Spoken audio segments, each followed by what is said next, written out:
What's up, everybody? Welcome to another cast of CPL as we continue on with the finals. You may have watched the Tier 1 cast yesterday, and today we're going to continue on with Tier 2. Too Fact Too Furious versus Lettuce Attack. And I'm joined here by Return and Lanaishot. Hello everyone. Hello. Hey guys. So I've got the matchup.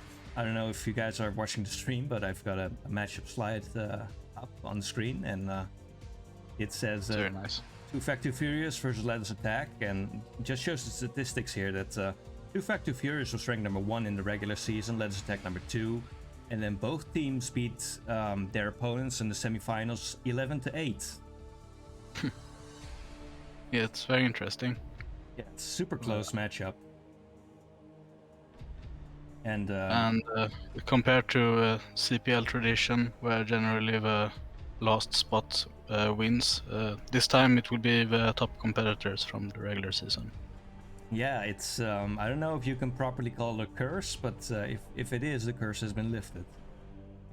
Yeah, with last season, I think everything's up for grabs again.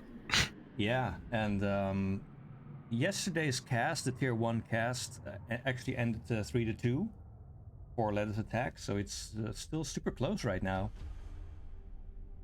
And, let's have a look at the matches that we have today.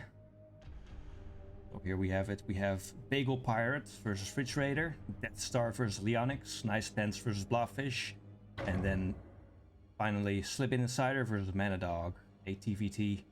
So we've got some variety here. Yeah, it's a majority of the matchups. Yes, exactly, and we do have a TVT in there, so we'll see how long that takes. But PvP, in my experience, it can go very long, but usually, I think, especially in CPL, it tends to not go very long. I don't know what your thoughts are on that, but Yeah, it's like either a PvP goes really long, or generally the advantage after the first really big engage kinda already decides the game a bit, so those are a bit shorter. yeah, it has a very high snowball effect. So let's look at the maps for the finals. So this is going to be the map pool for all of the finals casts. We're starting off with Goodnight, the big 4-player map, then Eclipse, our 2-player map, aside from Butter, and lastly we're ending on Polypoid if needed. So what do you guys think about Goodnight versus Polypoid? Because I don't actually know that much about Goodnight, because I've actually gone through my own history. I think I've only had CVCs on this map. I mean, just looking at them at face value, they are quite similar. But the main difference is that the mineral only third is not on the high ground on Goodnight. Yes. And there are some other differences too, like the sides are kind of covered with small chokes and ramps. Yeah, it plays slightly different, and I think, like, maybe this is just my idea. I feel like the rush distance is really quite close on Goodnight if you're vertical spawns. Well, in the case of TVT, there's also the middle base True. for Goodnight, Yes, which that's true, could yeah. get super interesting, and it is high ground. So, I mean, it would be hard to defend still, even because it's a large area. But it could be super exciting potentially. Yes, that's true. Yeah, it's probably a very important area in Terran versus Terran. Yeah, definitely an for sure. important area. Yeah, let's see. I've got game 1 loaded up, which is let me just go back to the slide here. It's going to be our PvP is going to be the one that we're going to start off with. It's going to be Bagel Pirates for Too Fact Too Furious versus Refrigerator for Lettuce Attack. And yeah, let's get into it. Let's do it. I'm excited.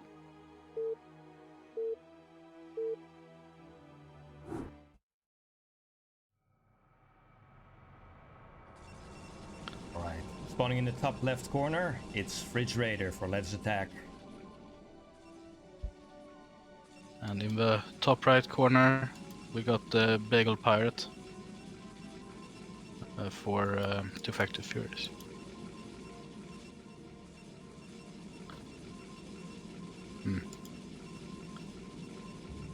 So Well, let's see what happens here. I'm excited. This is my team, which it's nice to be able to cast my own team, since I actually saw a lot of these players playing and practicing and being active. Yeah, it's Yeah, the that same must be for me very- with Let's Attack as well, and so I know a lot of these players. I know that they are very strong. I think I'd say especially our tier 2 is quite strong and successful. Your tier 2 is definitely scary. A couple of these players are probably going to be looking to move into T1 at some point, I'm guessing. Yes, for sure. yeah, definitely. I've played a lot of these players as well, like in different events or tournaments and whatnot during CPL. So I also tracked a bit their progress, and it's always very nice to see how much some people improve. I played Fridge Raider 3 games last week, and he 3-0'd me.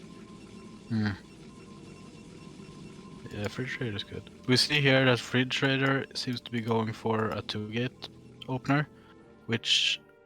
Oh, and Bagel is going for a 12 Nexus. Yeah, that is serious trouble. And Fridge gets the first scout. It seems like it's just a build order loss probably at this point. I'm not sure what you can really do. Yeah, this is a tough situation. Bagel can get the second gateway and maybe some shield batteries. But it will be hard. We'll be needing a big probe pull. And Yeah, at a minimum he loses the second Nexus. yeah, you might even need to cancel it. I'm not sure what's the proper procedure, but Yeah, I don't know either, but he probably won't even get to that point, because by the time Fridge Raider gets to 3 Zealots, it's gonna be finished. But we see that Fridge is going for an assimilator behind here and a cybercore. So he's not looking to press the issue, which I think Bagel Pirate is very glad about. Yeah. By the way, And Actually- that was a gas steal, actually. Yeah, but I mean for Fridge. We also see that Fridge is not adding the second or third Zealot. It's a bit surprising given the fact that they had the scout, that they didn't Yeah. just decide to pressure. Yeah, maybe the idea is that with the gas steal here, there's no way that Bagel Pirate will be able to catch up in goon range timing, and then go for a delayed bust. Yeah, that would make sense. And with no goons coming, this probe could stay alive pretty much forever. Yeah. The double gas steal, yeah. Oh my Yeah, god. took a natural too. Are you sure? It looks Yeah, pink. yeah, he- now he just but- killed it. Yeah. Oh, okay. I didn't even notice. Fridge is getting goons here, keep being annoying with this little scout probe, who is still around. And Bagel Pirate here is going for the cannons, since the gas was so delayed, couldn't get goons out. Yep, that seems like a good idea. Worker count's still staying pretty even, but I imagine Bagel will start to move ahead pretty quickly if they continue to make them and not cut too much. Yeah, it's a tough balance, I think, between cutting probes to get cannons up and get zealots and get the even a manor pylon blocking being quite annoying in Bagels. It's still alive, the probe. What a hero. It's the probe raider raiding Bagel's base. Well, Fridge Raider finally moving across the map. goon range is about halfway done, so I don't think they can actually break this front yet. But Yeah, I need to wait they're for. yeah, they need more goons, and a third gateway is on the way. So you're right. It looks like goon range and pressure is the plan. Which I think is a fine plan. Cannons kinda die quite fast if you have like 6-8 goons with range. You can go in and snipe them and move back out. It would be nice to see this pylon being taken down in the main for Bagel Pirate. They have some zealots that aren't really doing anything. They also really don't have any information. They never scouted, so they don't know what's going on. They don't realize that the goons are piling up. Yeah, They're playing very blind. definitely, and you don't really want to. Oh, Goons moving forward. Dragoons being microed, one going down. one cannon down, and seems to Bagel's plan is to add more in, snipe back out. These zealots They're- need to stay right in front of the cannon. They can't go behind. Moving forward. Oh, one shot, and there the goon goes down. Probes being pulled, 3 more cannons being warped in, but a long ways to go. Another cannon about to go down. But 2 cannons about to finish. All the probes are out here, and seems like Fridge is also adding a pylon behind here, maybe for batteries. Oh, the new cannons get sniped. The morphing cannon gets sniped, so now it's probe and zealots against goons. And Fridge is just microing it out. Oh. I think this is critical mass. Yeah, even in a heads-up fight, even without microing the goons at this point, I think it would be just too much DPS coming out of these goons for Bagel Pirate to get a trade they need. Yeah, and Bagel agrees. GG. GG. GG.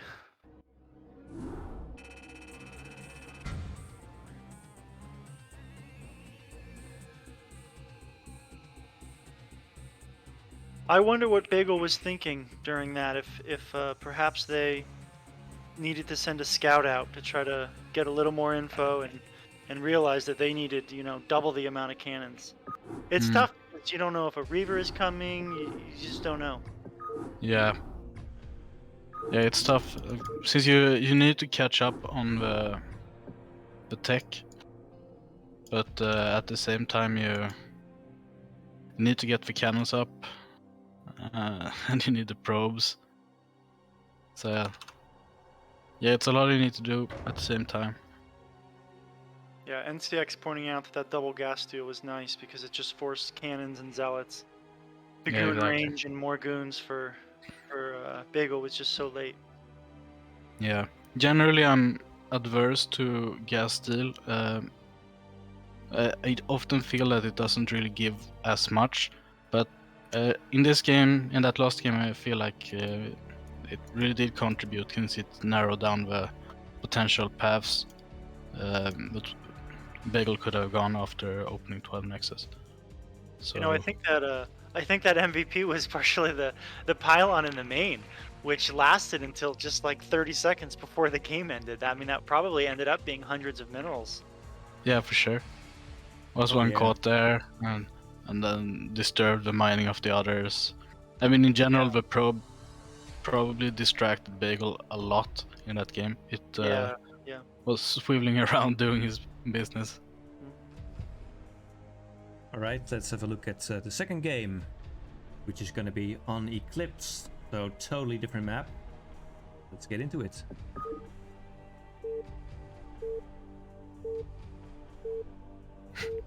Eclipse, a high shenanigans map for PvP. Yeah, well, just in general, I guess. Yeah, that's true. So in the top right corner, we've got Refrigerator for Lettuce Attack, sporting that lettuce color. And in the bottom left, we got Bagel Pirate, keeping the flag high for 2 Factor Furious. I was just thinking that it's kind of fun. We have good knights, and then eclipse that bridges over to a tile set of polypoid.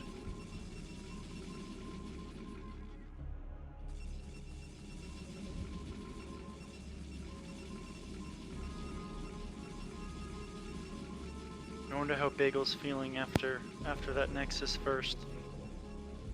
Surely you can't do the same thing on something like Eclipse.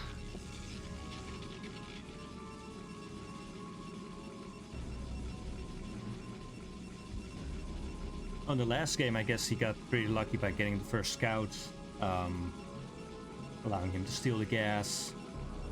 And also just knowing that his build was totally on point for this match.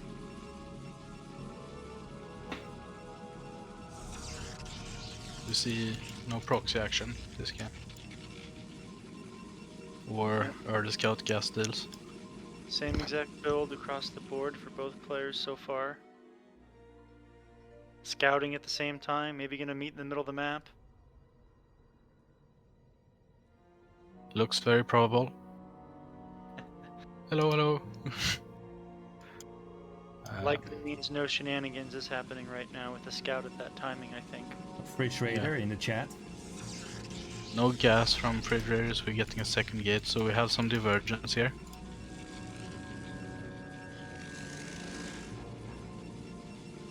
Bagel Pirate's getting his gas quickly, thinking, I don't want to get my gas stolen again this time. Yeah. Seeing safety sealant before the core.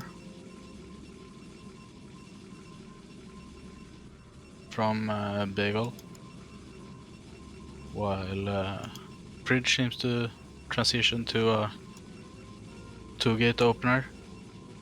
But it felt like it was a slightly delayed second gate. I don't remember exactly what supply it was, so I'm not sure if maybe Fridge is playing a more macro version with a fast Nexus. Bridge already has three zealots queued up, so I think we're going to see a 3 zealot move out.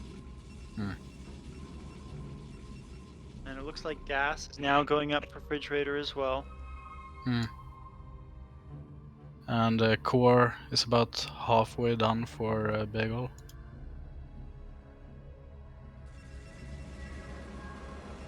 Seems like guarding the ramp for Bagel. Seems like it'll be tough to actually put any real pressure on here. Yeah, Bagel got 2 zealots there, but he's holding out on the third one, so it will be 2 versus 3. But home advantage and some probes will probably be enough. Seems like second gateway was queued instead of or ahead of the goon. Bagel was able to spot the 3 zealots coming in, I believe, so they did pull a few probes to the ramp. A goon is halfway done. It should be pretty holdable. Yeah, I think it will be hard to put any substantial pressure here. Got the positional advantage and the probes behind to add. Refrigerator is taking all the hits so far. And the goon is now popping out. This has completely helped. With a lot of damage going down on these zealots for refrigerator. Yeah, probably better to go home. Or the goon will be able to take them all out, I think. The goon range timing seemed to be pretty much exactly the same. Yeah. So that's interesting considering how much later Fridge got his core. But prioritizing the second gateway and the goons, and also now getting a robotics facility. 3 goons and 2 zealots moving out for Bagel Pirate. Nothing is queued up right now for refrigerator, and the goon count does support Bagel. So they could win this fight, but only in even ground, not on the ramp. Yeah. Oh no! Exposed goons facing off in the middle of the map. Bridge behind this is going for the forge, so we'll probably see a nexus before any further tech. Actually, there goes the robotics, so Never mind me. Maybe didn't know if there was Dark Templars coming behind there. But seems like Bagel is going for standard observatory, but quite Citadel fast as Citadel. well. Yeah, I think that's for leg speed for Zealots, but could be Dark Templars or I guess Storm. It looks like we're going to be stuck on one base for quite a while, though. Yeah, but there's a probe going out now for Bagel, so I think maybe he's taking the Nexus, which I think is a good idea because you have the map control here and decent enough army to be able to gain a lot of time. This is a lot of gates that aren't going to be spinning for a while. Mm.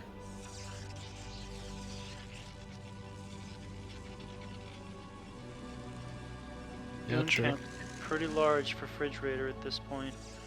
Yeah, I would more like if the like semi-contained maybe had an arc outside the ramp to get an even better trade. Yeah, yeah. This is catching Bagel off guard here. Yeah, you need to get up on the high ground. And these goons are fast enough that probably both these zealots are done for. Oh, Taking the high ground, a better trade. Bagel focusing down the goons. Oh, it's just too many goons though. Oh, there are some injured here in the back, but Zealots gets taken out. I think overall was a decent enough trade for, I guess, both players. Fridge won the fight, so to speak, but Bagel got away with his goons and got all the Zealots from Fridge. And I think having a smaller army, it was a favorable trade. But it's still a sizable force here from Fridge in the midsection of the map. River are on the way for... DT also on the way for Bagel Pirate. Oh yeah. Are there any obs for There is an observatory, Fridge? but there aren't any obs yet. But there is an observatory, and I'm sure we'll see one queued up pretty soon. Yeah, but we'll see if it will be able to reach the battlefield before Dark Templars have done their work. Because I saw some Dark Templars. Yep, yep. And the obs from Bagel here following the army make sure that there's no obs here from Fridge. Boy, the DT is out. It's moving across the map. The obs. There's another Reaver being built, so we're not going to have an observatory. There is a cannon being made, but will it be up in time? Oh. I think the Dark Templar will mainly be trying to get the favorable trade here, which it seems to do a great job of. But maybe it would have been better if it would have waited a little bit. We see the shuttle with the Reaver positioning towards 6 o'clock. I wonder if we'll get a little backstab action from that one. I think Fridge knew about this DT and was blocking on purpose. They did a great job there delaying that DT for probably an additional 10 seconds, which got the cannon up on time. Ah, definitely. And Reaver drop going down at natural. Catching a few. But their goons are on here, so you gotta be careful. Don't wanna lose the shuttle here. Oh no. Oh. Big possible hits. Oh, but it goes up the ramp. It's sure to glitch up the ramp. Damn. And with the... Oh, we get some... No. Well, pretty close to sniping the Dark Templars by shooting at the probe. And the shuttle does go down. Yeah, and the Reaver as well. You know, but behind all of this, the probe count has now gotten pretty crazy for Fridge Raider. 43 to 29. Yeah, that's substantial. And the expansion is up safely. We seems to be transitioning into a more of a mid-game situation with the Reavers against Storm. Storm is not fully researched yet. Oh, I thought the goons were going to shoot at their own Reaver. It was the egg. pushing out from the natural. A lot of DTs, but there is an observatory, so they're all getting picked off quickly. Yeah, now it's too late to try snipe the observer. Reaver makes it out as well. Yeah. Really convincing fight there from Refrigerator. Behind all of this, Bagel has not been remaking probes as well, so they're still sitting at 29, and Refrigerator has been queuing up every 30 seconds. Yeah, now we're up to almost 50 probes for Refrigerator. And the army advantage. It seems also like Fridge is looking to take a third. Yeah.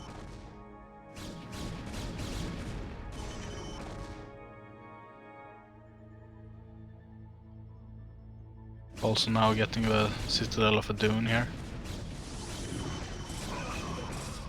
Oh, that's an exposed Reaver. Didn't want to shoot. A nice trade here for Bagel. Yeah, Bagel takes a convincing fight here in the middle of the map. Fridge lost the Reaver and like half army. So that was a very needed victory for Bagel there, who now actually, because of the army advantage, kind of have the map control and can consider taking a third. Legs just finishing up for Bagel Pirate. They're gonna have to make a move real quick here, or it's just gonna get. They're just gonna get too far behind. Yeah, and Fridge with Observer scouts the timing of the third here.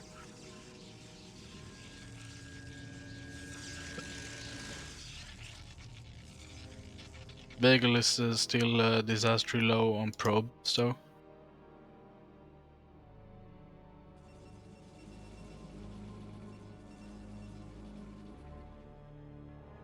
I'm not sure what the play would be. We do see a probe moving all the way up to the 11 o'clock position. Are they going to take a sneak expansion and try to get ahead that way? It Seems looks so. like they are. I feel like this could be a good move too, because they're really far behind in a lot of ways. Yeah, but they really need to queue up that probe number. We see now queuing up some probes in the main of a natural nexus. But we'll need that 4 nexus pumpage of probes to catch up.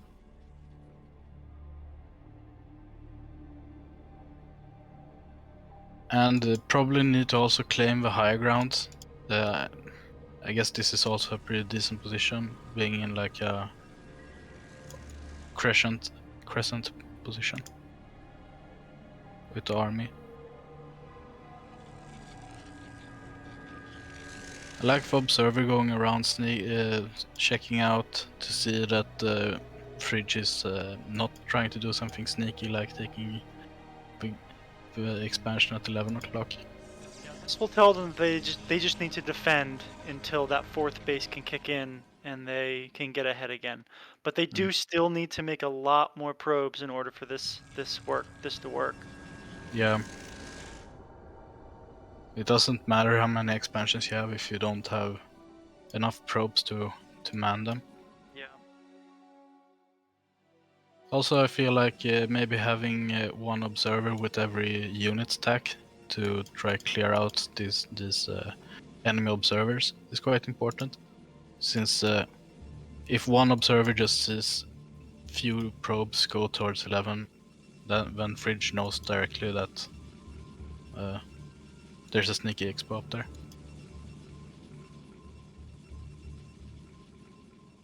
Probe count is starting to catch up a little bit, but they're not queuing over and over. Yeah, missing a few rounds, but I really feel like after the 4th Nexus went up, Bagel has been more sentient about making probes. So maybe he was cutting on probes to be able to get both of those Nexus up at the same time. Refrigerator perhaps getting ready to take a fourth. Bagel moving across the map with almost their whole army. Missing a good chunk of it outside of their third. 1+1+1 seem to just have finished for Bagel Pirate here. A lot of Templar out here for Bagel. With great storms, maybe this is a fight they can take. Yeah, but they need to take the fight from the high ground or have this army from the side just crush into it as they bust up. Yeah, that can be an interesting maneuver. So now this escape towards the middle where the rest of the army is. All Oh, that's sides a nice storm. engaging. Storms going down. Need a storm on those Reavers. Oh, So first storm oh. on the Reavers. But both Templars died in one scarab. So couldn't get that second juicy one off. But you can still... Seems like Bagel is retreating here, but only ever so slightly. These two rivers are... What do And you there's say? so much back at home. There's so much. There's so many Templars now. Lots of speed zealots. Yeah, but the rivers are really damaged, and the Templars are forming into Archons. So there's only 2 storms just now available for Fridge. Still has the army advantage and slight probe advantage. And positional advantage arguably if he doesn't attack up the high ground. But Bagel has a slightly stronger economy. Still a little bit behind in probes. Oh, So these Fridge units making... caught out though. Yeah, Fridge making move, we'll see. Seems like Bagel is going for the counter-attack. Which Fridge feels needs to respect, so goes home with big chunk of the army, and Bagel escapes into the shadows once again. Winning a lot of time there. And is now catching up, it's 55 to 59 probes. Supply is looking pretty similar as well. It's only 25 apart. It's not that big of a difference. Yeah, And the seems first like... base for Fridge still hasn't come down. yeah. Going down now, it looks like.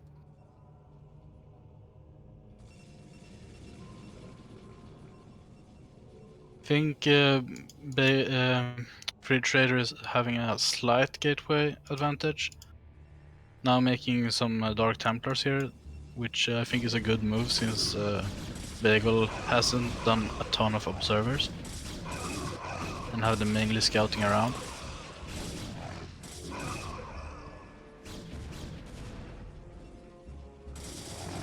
A lot of units are still being left at home for Bagel Pirate. This is not... They can't try to engage right now without everything. Yeah, I think it's an interesting dynamic here because Bagel have a high ground, so Fridge doesn't want to push up the high ground. So Fridge wants to go through the open lane, but then Bagel is just next to all the expansion, so he can just counterattack, which then forces Fridge to return back home. So it's an interesting positional situation we have here.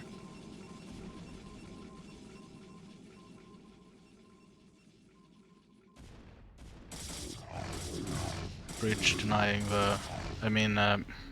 Bagel is denying Fridge from taking 5 o'clock.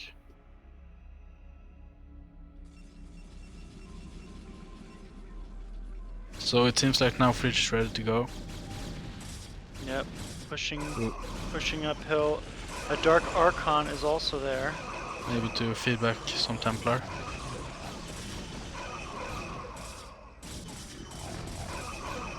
I don't think it was used, sadly, but it's running around, taking a few hits. Yeah, the red shield. A lot of storms going off on Fridge's army. And actually, right now, the supplies are now equal. Seems This like... is a good trade for Bagel. Yeah, it seems like he won the high ground, and Bagel is forced to retreat.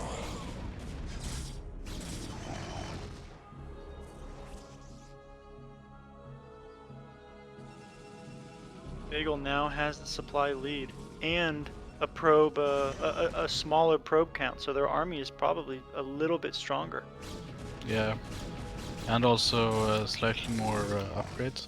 Mm-hmm. But the Dark Templars are still being annoying because the Observer was lagging behind a little bit.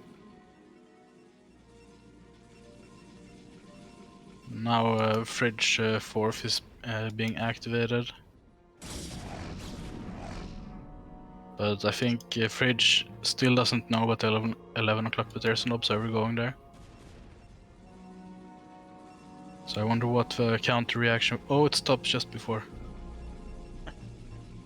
Looks like It doesn't see it. being ready to be taken by Bagel as well. The probe stopped just out of vision out of the pylon.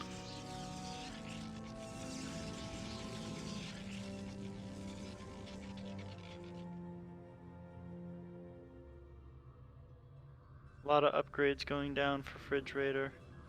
Gonna catch up in that upgrade count. Yeah, it seems like Bagel Pirate got 2 forges, but hasn't been using them for quite a while. Oh boy. It looks like this 11 is now in danger. A lot more cannons being put down, but the army hasn't started to move yet. Yeah, I'm not sure if... I think no. maybe doesn't know about 11 yet, and the army is meant to deny the 5th. Gotcha, yeah, you're correct. And there's nothing there to stop that denial. Yeah, just a few zealots there. And there's no reavers now, so cannons are actually annoying. Half the army actually moving to the 11 o'clock, which is kind of a mistake. You really need almost everything to engage this, otherwise you're just gonna take sort of a poor engagement.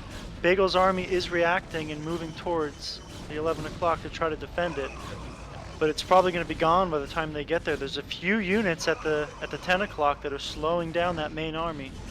Now the question is, will Fridge army evaporate here as the reinforcements come in?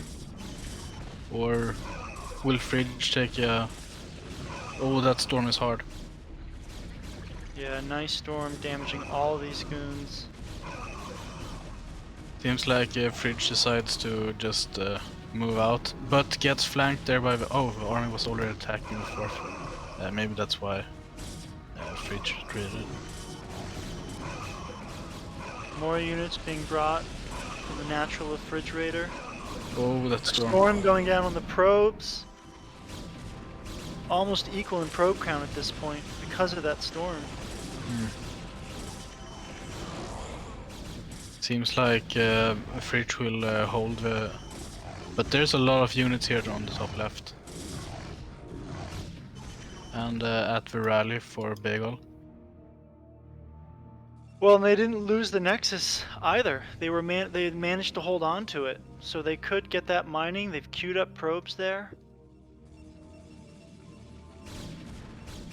Yeah, sure. Oh, but pushing forward. Yeah, all these goons dying in the storm. I think they needed to sit down at the bottom of the ramp and be in an arc. Yeah, and all observers got picked off. So I think 11 is going to die here. The army isn't nearby to be able to counterattack the 4th or something of that nature.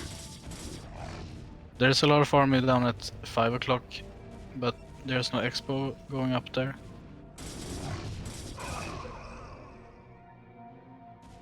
Oh, now no. Fridge sets his course on the now 4th base of Bagel. Half the cannons are still being warmed in. Nice storms though, keeping the goons at bay, but and actually buying enough time for reinforcements to come. I think maybe it will live.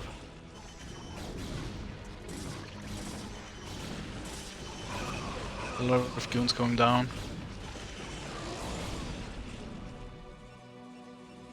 Seems like Bagel held the base. And there's still some army down at 5 o'clock that could be a strike force to try backstab the next time Fridge tries to make a move. A lot of goons now meeting the strike force on the high ground. And as is right now, the supply is still very, very close. It's difficult to tell who's winning this this game right now. The third for Fridge is almost mined out, and it seems like there's more fresh minerals for Bagel Pirate right now. Hmm. Yeah, it's true. Now the natural has mined out for Bagel. Yeah, Bagel isn't actually getting as much resources as they could because their probes aren't working for it. But if they make that transfer, then their economy will be a little bit stronger than Fridge Raiders. Yeah. 47 is definitely a decent for a two mineral line probe count. And Well, Bagel's doing a good job of keeping track of all the bases right now. Nothing else is going up. Yeah, they're both very active scouting the 5 o'clock bases in particular. Fridge had a sneaky little probe alive in the corner of the base at 5 and is now making a pylon. Seems like we're having an engage here on the high ground, but Fridge army is fractured, but with the nice storms. A lot of storms available. I think Bagel's army is just going to be wiped out with all these storms. Yeah, that was some real nice storms. Even though Fridge army came up fractured, it quickly took a decisive advantage with the storms. And this army from Bagel here just has to run back home. We can't take this fight, it's too much teal. We have a counterattack going down at the 4th base of Fridge in a recurring strategy here from Bagel for when a fight occurs somewhere, attack somewhere else with some army, which has yielded decent results so far. Well, they Forcing managed to take out all the cannons, but they didn't get that many probe kills, and they definitely didn't stop the base from mining. So I'm not sure it was worth it. But got the main army to retreat, which could probably have ended the game if they went ahead and attacked. Dark Templar is denying Nexus down at the 5 o'clock. Actually getting the Nexus. Now Fridge is 40 supply ahead. Two probes both facing each other at the 11 o'clock, deciding who's going to take the base. Also, Fridge at this point has a quite solid upgrade advantage with the +3 weapons having finished. Getting both armor and plasma behind this. Bagel had started with the upgraded advantage, but they then neglected it for a long time. Yeah. Did get the double forge, but Fink had to prioritize resources elsewhere, which in the end then led to not being able to get those upgrades. I saw often that Bagel was very low on resources, like just 100 minerals. So it was probably for that reason didn't start the upgrades. Nice storm on the probes. I gotta say though, if that storm had come like 15 seconds earlier, there were so many probes there. It was almost all of the probes for Fridge Raider. Yeah, we see now the hidden probes. We also see one hidden Templar at the very top of that 4th base for Fridge Raider. Indeed, amassing the energy. And some army go to deny the base at 5 o'clock, which forces all the army from Fridge to move along, leaving... Oh no, it seems like he found the Templar.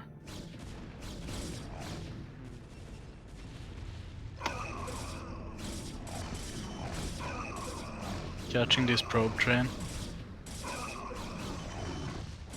Yeah, lots of probes going down, but this is a sizable force coming from Fridge Raider. It's hard to imagine that Bagel can win this fight, especially since their army is somewhat fragmented. Half of it's killing the Nexus, half of it's fighting Fridge Raider. They're taking kind of a poor trade there. Yeah, but using the rampiers, that decides on prioritizing getting the Nexus down and just get it.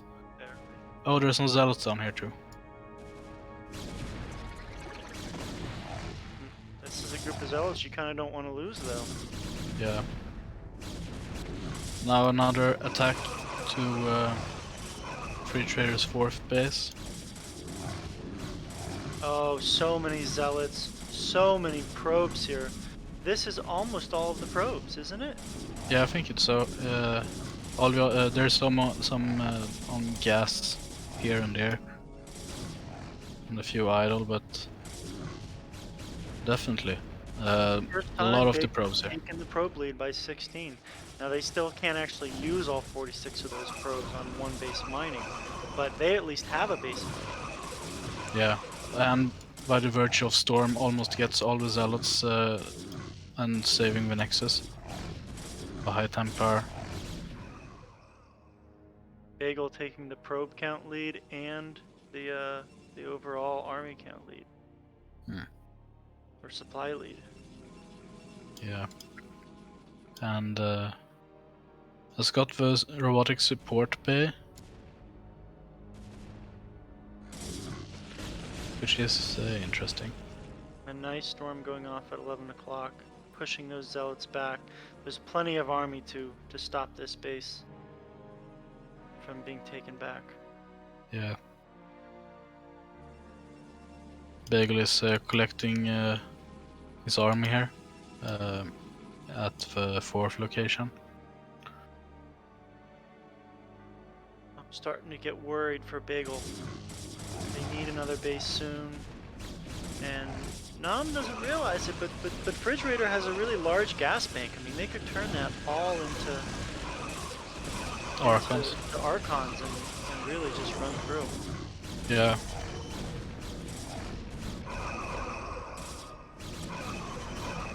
Both know that by and large it's a battle about who can get another base up. So they're both scouting all possible expansions. Fridge has a Dark Templar at 5 o'clock to kind of deny that base from being taken. Bagel counterattacking again on the 4th, but the army is very close by, but maybe to pull away a few so you can go snipe the Nexus.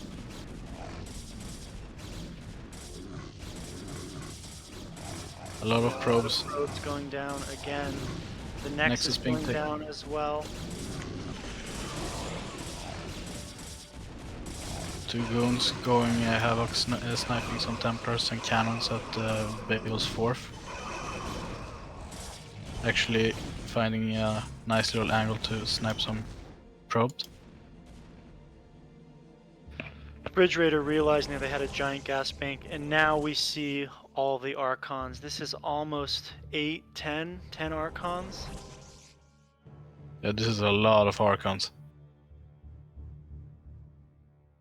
And just in time they get that new base up and running as well.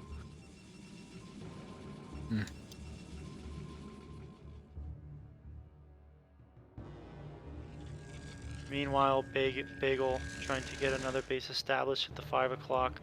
But look, here come the Archons, and there's not enough to defend it. Yeah, 5 snowballs versus 2 zealots. Not a good fight. No. Fully upgraded. 39 yeah. damage. Oh. They even got the shields upgrade. Yeah. They're super soaked. Oh boy. Yeah, it Does takes cancel the quickly Nexus. denied. Yeah. Look at these little lightning bolts. Oh man. Bagel looking to try deny 11 o'clock again, but there's so much storm here. Oh, that was 6 storm from Bagel. Oh, probes going down. Storm all over the place. Chance of windy weather, etc. All the probes being killed from this base, I think. Yeah, that was crazy storms from Bagel, so now we're entering a very low economic stage here for Fridge. Need to take off probes from all the gases everywhere to try man this base. And desperately need to not lose Archons like this.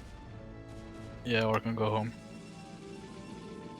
Yeah, that's probably not a base they really want to attack with our. But they really want to attack this base, but need more goons to support this army, I think.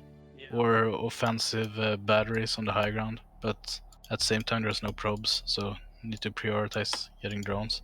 A We see shuttle all. being loaded.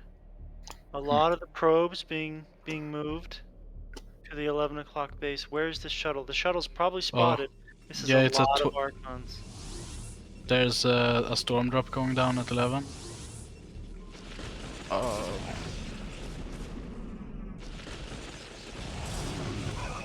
Not super successful, but still.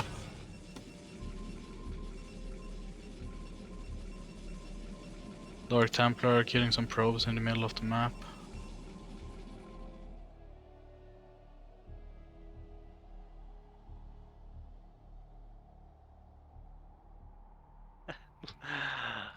Look at all of these Archons. 8 Archons sitting at the 11 o'clock.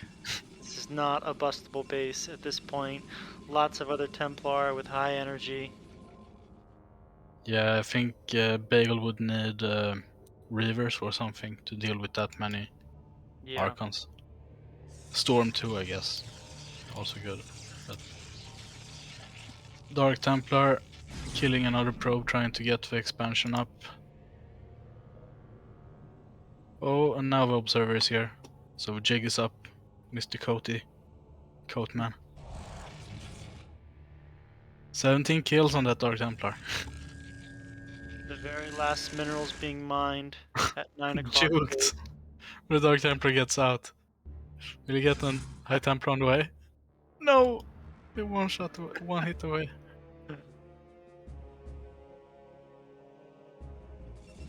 That's insane, the Dark Templar actually got out. And it's just out of vision. Just Yeah. out of vision. I wonder if the observer has vision upgraded. So, a shuttle is being made from Fridge here. Maybe it will be for a storm drop, knowing that Bagel's 4th was about to mine out, and that probably most of them will go to the new base. Oh, 2 Dark Templars there to catch some probes. So now Fridge knows about the probe transfer, and we see 4 Templars being loaded into a shuttle here. That might be the killing move. Yeah, there is a probe here. Oh, and it dies to a DT, so it's not gonna spot that 4 Templar shuttle. But we see a lot of Bagel's army being moved up here. Maybe feeling there's something in the air. I don't even know if they could stop it if they wanted to, though. They don't have Yeah, any I mean, moons. 4 Templars of Storm is gonna get some storms off. Here they come. Oh, Oh gosh. Huge storms. Really setting back Bagel. Down to 9 probes. and also 7 getting some probes. storms off on the army. Yeah, that was a lot of probes. Now we see 4 Dark Templars go to maybe harass the natural a bit from Bagel. And Fridge expansion at 11 o'clock is very healthy, up and active. Yep, 32 probes mining. Well, a few just sitting there, but a lot of income coming in compared to Bagel. So I wonder what the objective here is for the to snipe the observatory, maybe get some pylons. Also forcing Bagel to move all his army up here. Bagel has 1 observer, I think. Well, at this stage in the game, it's going to be expensive to even replace some of these buildings when their income is so low.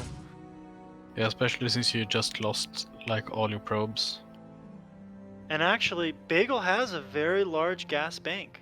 So if they could make more Templar, which they can't anymore, and they got, you know, a couple hundred minerals, they could dump all of that into Archons. And then we could see 8 Archons versus 8 Archons. Oh, snowball fight. Yeah. Fridge loading up another shuttle with 4 Templars. But the shuttle is very, very damaged, so you'll have to be very careful. Dark Templar still in the base, causing havoc. Nothing here to stop the drop, though. Nobody's looking. They're not going to have any clue. There's no cannons in position. Yeah, Bagel's army is looking to try pressure 11 o'clock. But there's too much army guarding 11 o'clock in this storm drop here. Here comes the drop. Oh. Bagel, GG's. GG, wow. 41 GG. minutes. Yeah. Wow.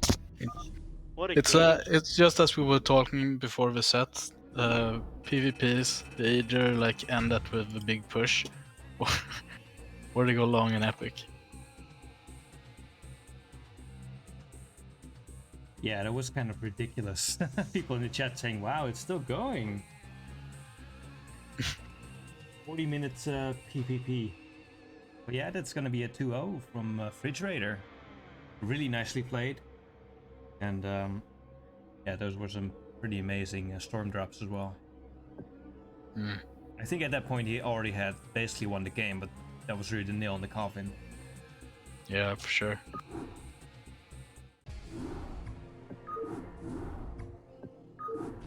I guess it's hard to know if there are like 30 more probes somewhere just waiting to saturate the base, or if it's just 7. Yeah, exactly. So that takes us to our next game, which is going to be Death Star versus Leonix. Death Star is a race picker, but he picked Terran for this matchup. So it's going to be a TVZ, completely different matchup. It will be interesting to see. Yeah. Just waiting for Lana to join us.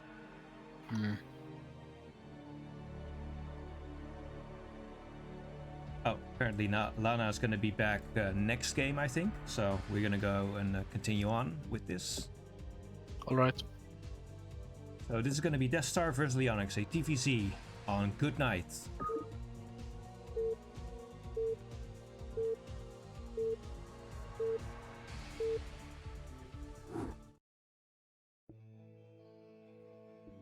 Alright, in the top right corner we've got Death Star 42, Heron. And in the bottom right corner we got Leonix, the olive Zerg for Lattice attack. Yes, kind of an interesting color. Let's see if we can actually switch the colors, so let's make Leonix red for this game. Yeah, And, sure. Yeah, Leonix is a super strong player just in general. Has had a lot of success this CPL. I think up to this point, Leonix, I think, has only lost 1 game, but I could be mistaken about that. Yeah, I think it was some really good results Yes. for Leonix. Yeah, someone who really practices a lot. Does a lot of single player practice as well. Just going through builds and preparing things. Yeah, I think I've had Leonix on my team a prior season. A very good player. And Death Star has been around for quite a bit as well. I think I've faced Death Star in every season I've played in this league. As I recall, Death Star is main Zerg and is now just trying Terran. Is that right? I'm not sure. I think he played Terran my first CPL season and has then switched between Zerg and Terran a bit. Maybe Death Star preferred Terran versus Zerg over Zerg versus Zerg. Probably not super uncommon. Anna, did you join the game or are you talking outside the game? Not join the game. I'm talking outside. Okay, so I don't know how far behind the stream is, but probably a bit too far behind to. I don't know. Yeah, I'd comment. But we're getting, was that a 10 hatch build? You can be a guy in the chat this time, Lana. Will do. Or maybe wait, it was maybe a standard 12 hatch. Yeah, I think this yeah. was a 10 hatch. Yeah, I think you're right. There's currently 10 drones, and it's just popped, and there's already a Yeah, hatch. it seems, almost seems done. like normal pool and gas timing, so I think it was a 12 hatch. Oh, okay. 11. All right. I see. I wasn't paying attention. That's what you get when you don't pay attention. And we're getting a standard Rax expand from Death Star with the command center on the high ground. Could probably gone away with putting it on location, but sometimes you want to be extra safe. Not sure if Death Star has actually found Leonix yet, so it could very well be Death Star has 9 found pool or Leonix, something. but I don't think Leonix has found Death Star yet, actually. Ah, and so the SCV is just Yeah, the SCP at least sees that layer has started already. Quick layer. someone is queuing up waypoints. I wonder if it's Death Star queuing up for the there's an SCV in the main. So the Yes. second SCV was just a cross map to it. Okay, never mind.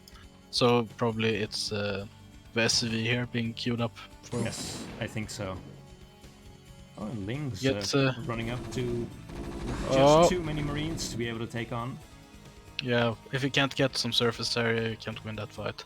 Yeah, exactly. If you could surround them, then you could fight that, but not on a ramp.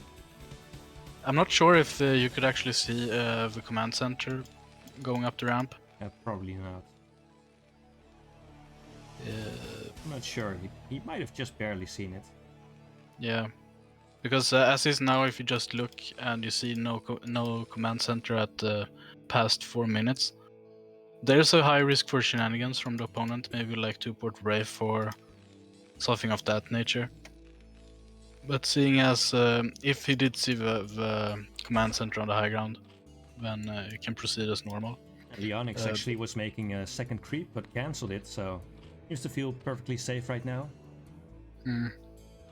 And going lurkers behind this, so we're getting potentially a lurker bust. It can also be like a defensive lurker, but I think from the games I've seen with Leonix before, they like to get up and personal with lurkers. So we'll see. Yeah, the academy just finished. We don't have scanners yet. The first one is just coming up now, so you'll get confirmation of that soon. Making a bunker right now in a supply depot just to be safe, which looks to be very good. Yeah. First Hydras are out. If it was against a mute opener, you maybe would not want to get the bunker here, but it's always safe to get them, and you can have like 1 or 2 in here, and they'll protect against like two-pronged Mutalisk and Ling attacks. Death Star is moving out here, which I'm not 100% sure on. These Lings out here can cause some serious damage. You get 1 SCV on the pullback, so... Yeah, but will they get... Death Star did scan the main just now and saw the Hydra den. Okay. 2 medics just running off and getting caught by a sunk here. Yeah, that was not optimal, I think. Oh my god. Actually nearly get away, but one of them goes down. Now making bunkers and a turret behind it, so gonna be ready for those lurkers when they come. But Leonix is gonna be able to get a contain up here, I think. Yeah, might even bust because the bunkers are touching, so you can burn your lurkers just next to them and hit both in the same lurker spine. Oh, that's a good point, yeah. So I would definitely like... oh, I think it's too far away. Actually, no. It just You hit barely both. hits. Yeah. Oh wow. So This is bad. would There's no definitely... repair either. These bunkers are gonna go down. Yeah. Oh, and There's there the only second one. one was. Yeah, only one lurker spine was actually hitting the other bunker, I think. Yeah, others were a bit out of. Oh my god, But yeah. so painful.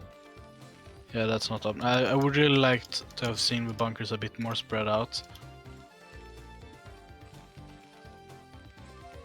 But now we're getting 3 lurkers here, and Leonix is taking a third behind this, while Yeah. also getting Hive. And Death Star actually does have 2 scans right now with the comset in the main, so does have some scans to use here, but at the moment there's just no Marines to be able to contest these lurkers. Yeah, and there's also now the factory is coming up, so I'm not sure if actually the science vessel will have energy in time to deal with the Defiler, which I suppose is the follow-up here for Leonix. Yes, definitely. I think so. It would make the most sense. But it's also campaign. getting evolution chamber, so it could be like a crazy Zerg follow-up. Spire is going down, and we'll see now what the second drone will make, if it will be a Defiler mount or Ultra Cavern. Ah, that's an Ultra Cavern, yeah? I would think since you have this contain kind of situation going down, maybe a Defiler would have been a more effective way of closing the game now. But Ultralisk works too, since we have a minimal amount of investment going into the lurkers, and the +1 carapace is already on the way. And the third gas is being available, so you can definitely go crazy Zerg from this position. I think this is actually how you do it in the Salot guide. Okay. I think. Yeah, the Terran is not really going to be able to punish this anytime soon. He is amassing a lot of Marines now, though. Oh, no, you can't move right into the spines. Yeah, I think you also really want to have your +1 armor at this point. I don't think that's going to be feasible here, but that makes a huge difference, being able to take... Interestingly enough, Terran is getting armory behind here.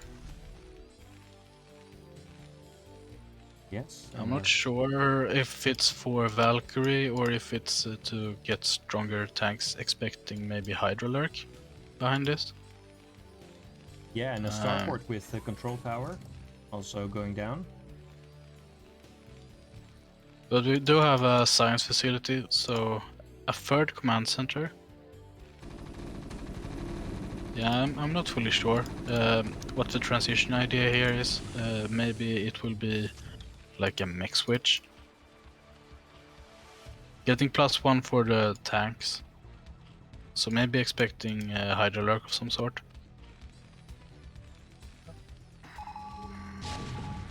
And Leonix has transitioned to Ultra Disc production.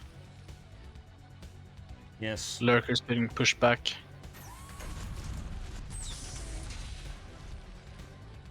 First vessel is on its way. I'm gonna be able to push those away easier from here. But yeah, the first ultras are already out. Yeah, and Leonix third gas is active, so we'll be able to make some additional ones. Ultralisk Carapace just finished and is now researching Ultralisk speed. I wonder what the timing is for this kind of an attack. When do you decide to go? I feel like when +4 is done. Okay. Maybe even when Ultra Speed is done. Because you don't have to attack right now. You have like, for every Ultralisk that joins the army, you raise the dangerous levels of it. Yeah, and some skirts are being made right now as well to be able to take care of that vessel when it comes out. Yeah. I feel like you probably want to wait for +4 to finish. Yes, that would make the most sense here. I think that would give you a big advantage over the Marines. Yeah, and Leonix is also taking a fourth gas behind this, so the pressure is really on Terran here to make a move. Yeah, I am a bit scared about those siege tanks here though, because siege tanks do pretty well against ultras. Yeah, siege tanks are pretty good. But with speed, a little bit of an anti-timing here, attacking before Carapace. But Carapace is maybe about 10 or 15 seconds away from finishing even. yeah, slightly anti-timing. He wasn't expecting to find a base there. Yeah, maybe it was just going to position. But Ultralisk speed has finished, so you'll be able to dive in quicker. But a lot of ultras die there. The expansion got denied though, and I think Death Star can't really like actively pressure this army to get the base back anyway. So it was probably a favorable trade for Leonix here. Yeah, and a lot of more Ultralisks are already on the way.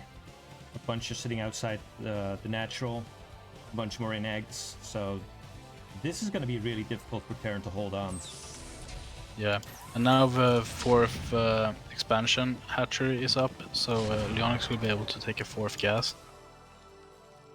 So the situation is looking very dire here for the Terran player.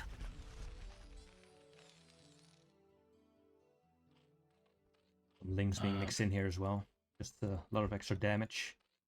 Yeah, I personally wouldn't mind if Leonix like got the Defiler mount here, started to set up for preparing to add those into army, especially with this fourth gas and fifth base.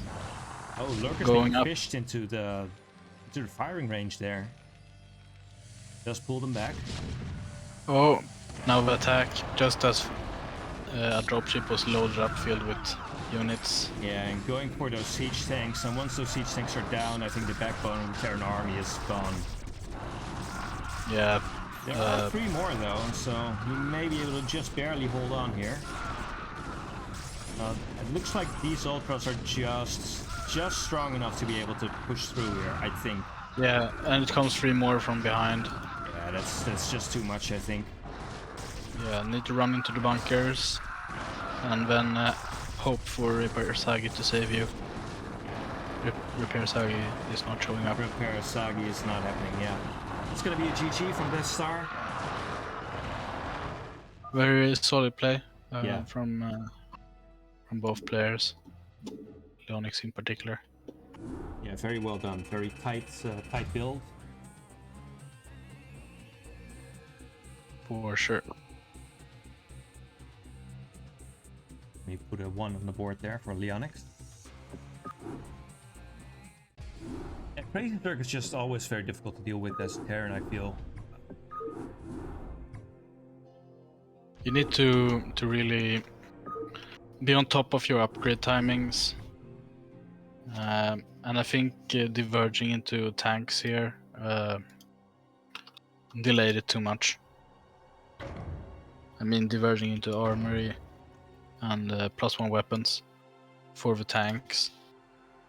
You need to just have like a solid mass and have the Marines upgraded to deal with Crazy Zerg. Yeah, it seems a lot of Terrans falling to this even when they know it's coming. Yeah, for sure. So our next map is going to be Eclipse. Eclipse, I think, a very interesting map for TVZ. Yeah, so let's see what happens on Eclipse between Death Star and Leonix.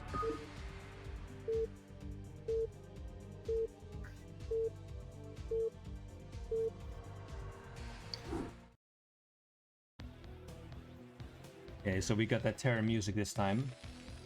It's Death Star in the top right. And in the bottom left we got Leonix.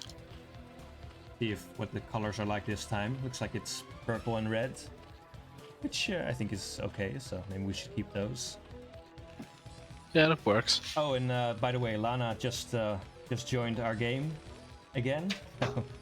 Lana is back, don't worry. So I am back. Well, welcome back. Yeah.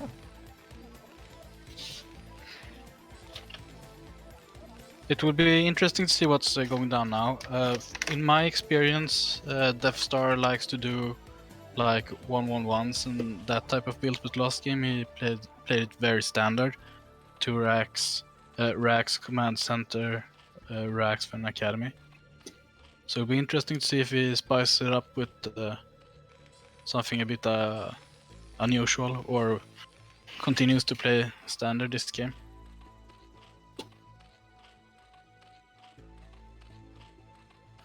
Leonix did like a very solid macro type style.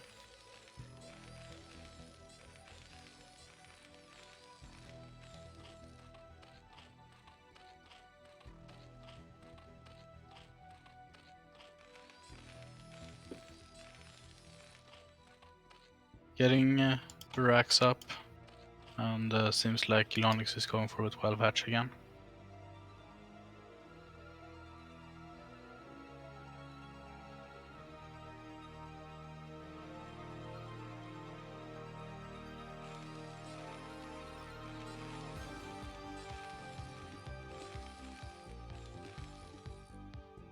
So the Overlord sees the SCV. Seems to actually be standard opening again from Death Star, with the second deep in the main. I'm a bit surprised we haven't seen a little bit more shenanigans, given the fact that this is the finals. Thought we'd see some, you know. I mean, I guess there's still plenty of time for that. Yeah, But, for sure.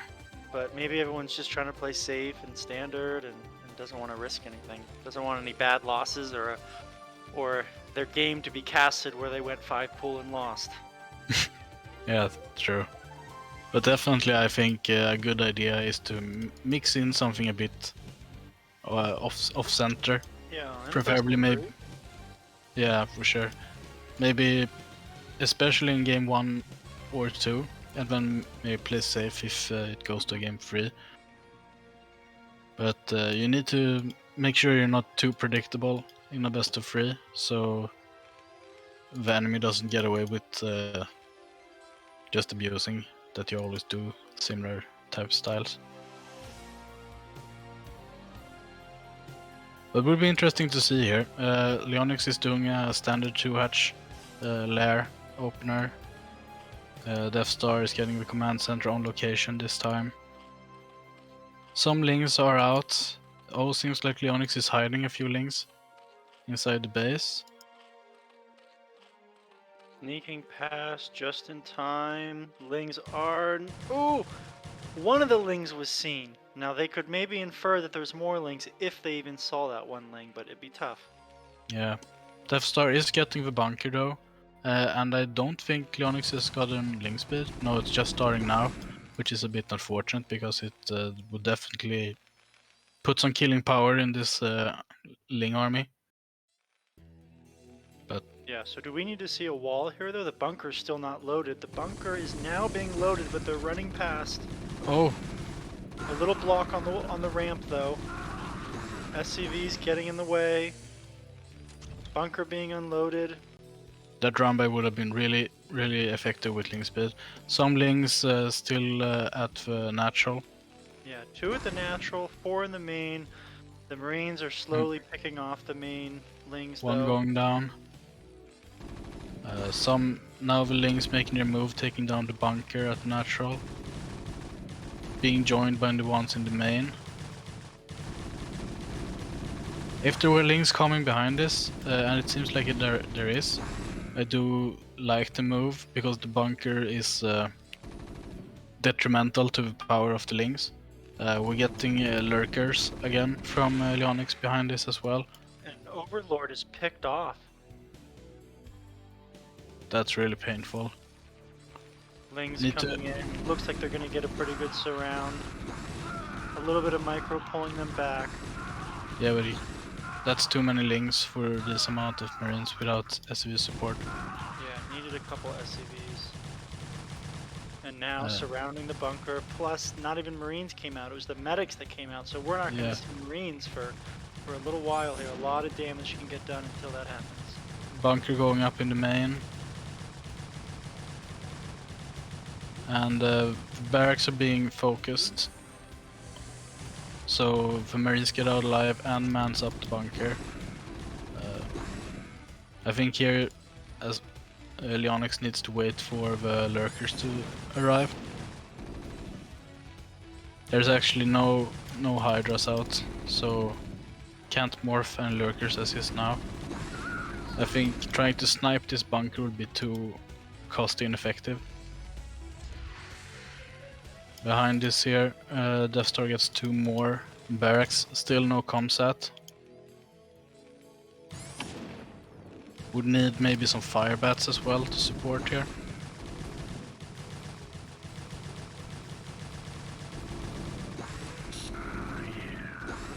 Leonix still keeping up the pressure with Lings. Sniping whatever is out of reach for the bunker.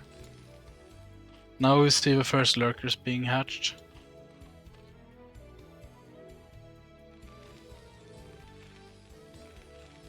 Yeah, and there's still nothing in the way of any sort of vision that's going to be here. Comsats could start being morphed, but you'd only have one. I don't think that would be enough if they even get it. Yeah. Do have a second command center that right now is used as SimCity, but could also be used to make a second comsat. Now firebats are out, so these links will get evicted from the base. Lurkers coming up, but It's finally going down. It's halfway there, but the lurkers are coming forward. yeah, one lurker is at the natural right now, but without support can easily be picked off if Death Star had the scans. But now with the second lurker here, can leapfrog forward one step at a time, and Death Star promptly getting the comsat behind.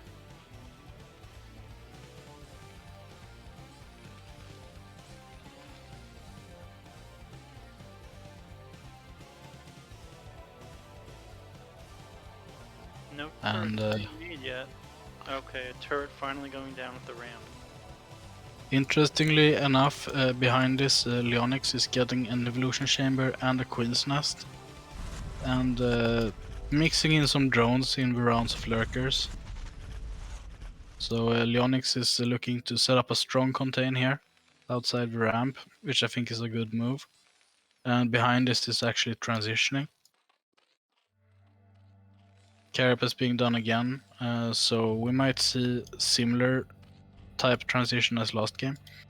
Lings scouting the potential outskirts to see if there's a floating SCV, I mean a CC, not floating SCV, or a dropship or of some sort to try sneak out of this container. Leapfrogging further forward, so seems like Leonix is testing the waters a bit to see if maybe there could be some potentially offensive powers here. It seems so. A lot of the marines go down. A few of the lurkers, but it wasn't that big of a commitment. Most lurkers are still outside. A lot of drones being made still with this contain that's up. Yeah, non-stop drones. And Hive is getting up now. I wouldn't mind seeing a third being taken to complement this dronage. Seems like maybe that's the plan here. One drone moving out. First tank about to come out, but we'll still need a lot of power to get out of this soft container.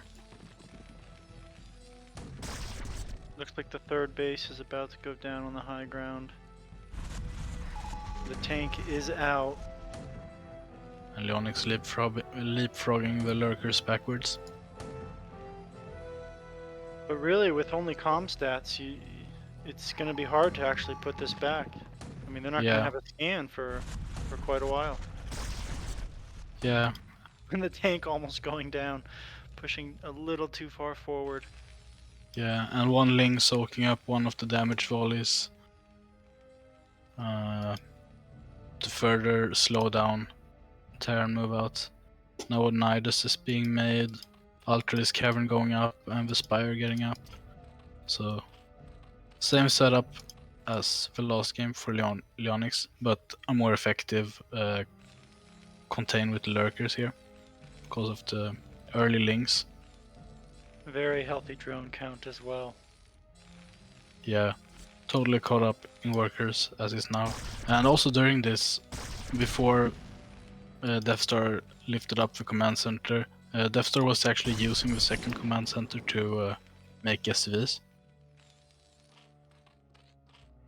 This is a pretty large army for Death Star. If they could punch out quickly, maybe they could move across the map and set up their own contain and get some real pressure done. But it's got to happen fast. Yeah, and the vessel is halfway done. And Leonix is already in Ultralisk production mode.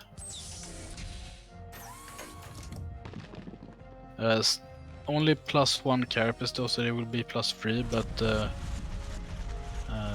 behind this Death Star is only +1. And no second upgrade started in the eBay. So +2 is far away. While Leonix has started with +2 carapace. More Ultralisks being morphed.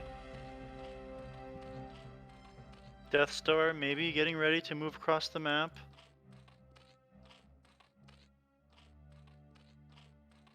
The vessel was the last piece that they needed to be able to do this, because they wouldn't have enough scans to do it. Yeah. Now Leonix got the high ground, so Death Star will try to walk around. Which of course leaves open a counter-attack route, but Leonix sets the lurkers back home. The ultra count's getting pretty large. 6 so far. 7 and 8 on the way. Lots of lings on the way. And this Terran army is very fractured. It's not a big ball like it needs to be.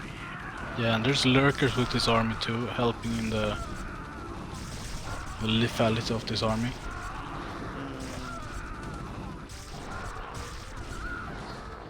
Microing the lurkers forward. Most of the Terran army has diminished and is gone. GG. GG is called. GG. Wow. This is a really strong performance here from Leonix. Yeah. Really strong play. Yeah, it's strong build as well. Yeah. This lurker contained to Crazy Zerg. It seems Yeah, like it's for sure. also a build you can do very easily at a low level if you don't really want to micro-mute us, for example. Yeah, definitely. It looked very solid. I think in particular in the second game, if Mutas would probably have been a very effective way to close out the game after the links. But since you can actually make lurkers on a lower drone count, you can more easily still get lurkers out even if you do make links, like in that game.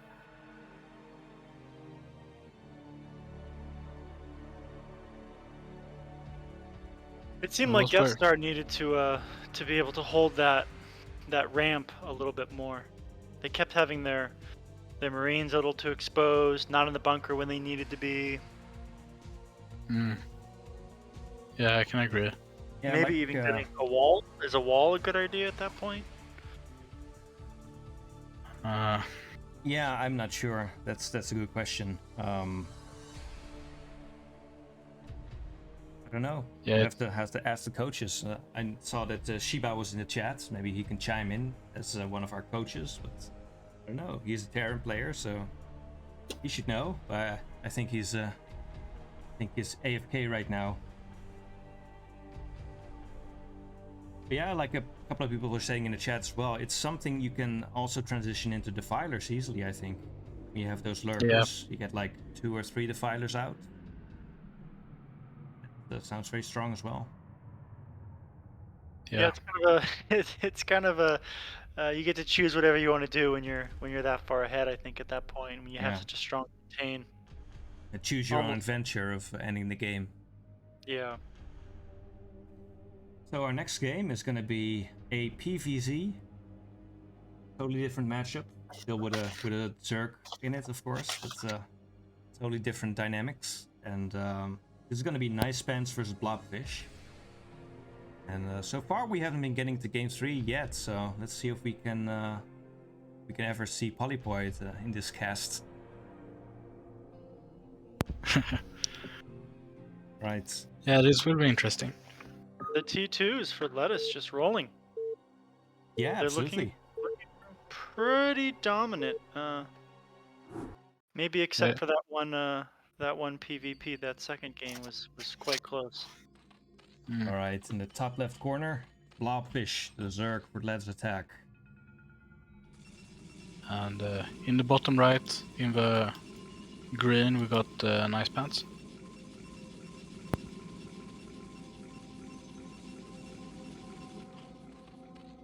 Well, Blobfish, I think, is another person that could easily be in the T1 category at some point. And Nice Pants is usually a main Zerg, and I think only kind of recently started playing Protoss. I have seen him dabble with the Protoss before. Mostly in this matchup, actually. Yeah, I think he plays it specifically because he knows Zerg. Yeah, I remember the first time I saw Nice Pants play Protoss. He really liked the Gate Expand in this matchup. But with the Pylon Scout here, we can probably expect a Forge Opener. Yeah, as I recall, he was messing around with some pylon blocks for the second and the third base for Zerg. I don't think we'll be able to see that with the pool going down so quickly, but I know he was experimenting with it and asking for coach's help on it before this game. Forge going down, but not sending a second scout. Which I think would leave you vulnerable to a 4 pool or 5 pool. Could be. I mean, if you get the cannons before the Nexus, either way, it's probably still safe. But yeah, Blobfish opening with the standard overpool. Wow, that was a lot of hits on that probe.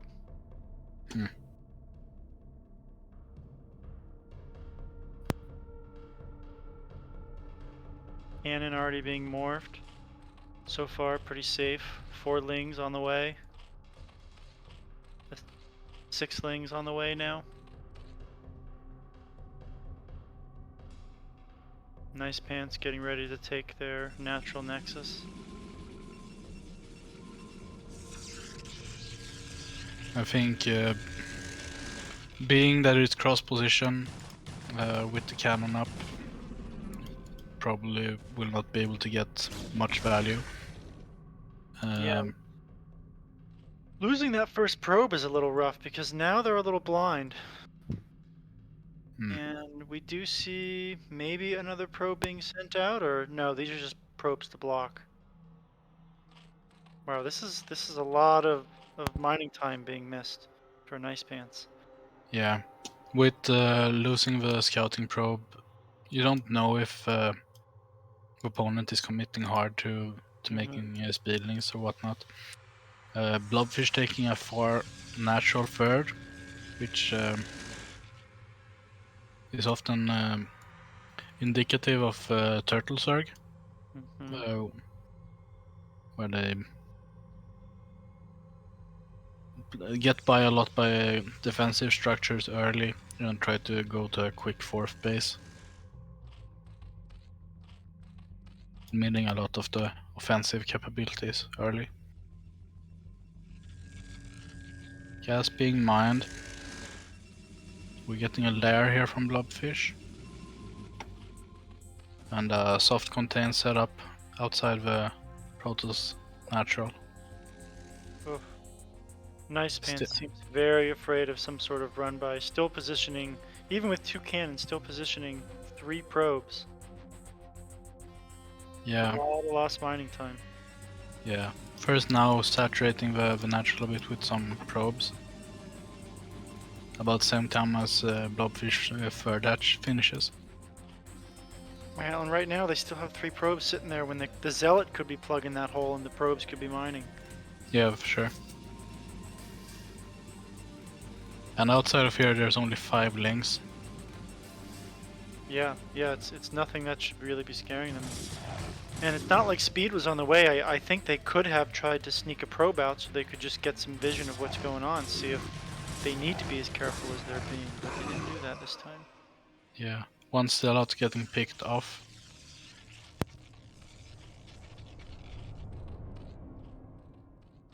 Yeah, that's not a great trade when it was 5 versus 2.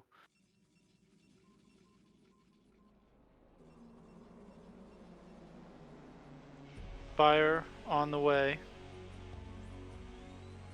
And a 3rd cannon being put down.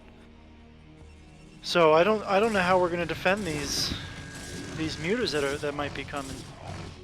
Yeah, Core is so started, but generally you want to have core started at the same time as the lair to be able to get a Corsair out in time to scout the mutas.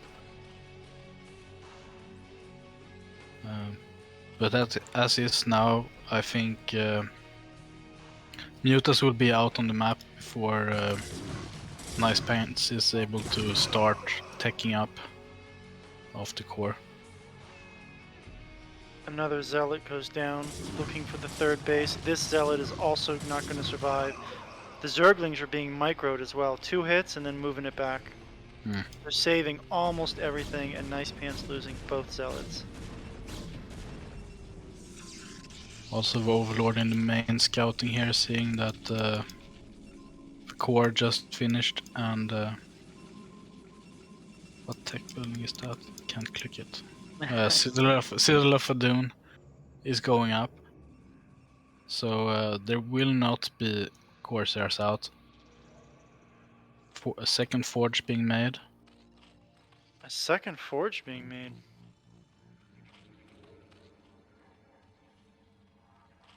Do they think that it's Hydra's coming?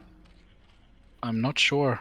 I mean, getting double forge is pretty good against like Turtle Zerg, but it doesn't help against the imminent threat of Mutalisks. Yeah. Well, the first Mutalisks are out. A lot more about to pop. And there really isn't any other defense besides 1 or 2 cannons. Lots of gateways going down, but the only other thing that really can protect them at this time normally would be Archons, and we're still a ways from that. Yeah, but Zealot did kill some drones at Blobfish Natural and scouted the Mutalisks.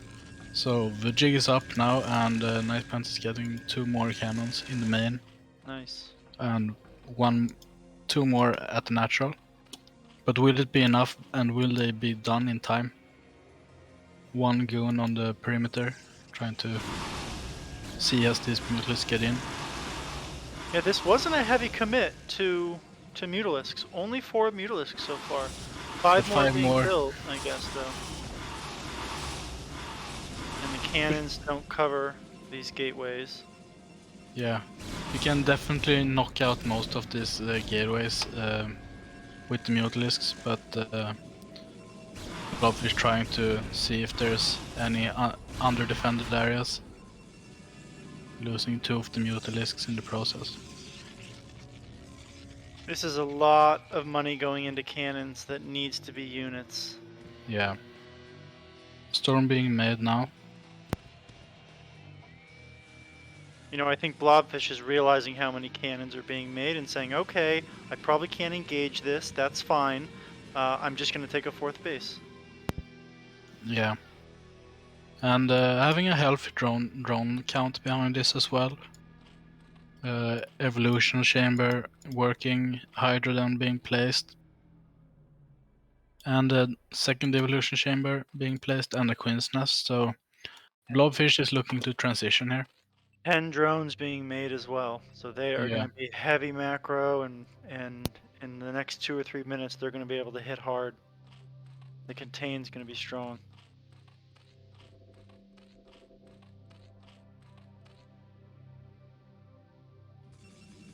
looking at a solid power spike with the 4th base going up in the double Evo and the hive.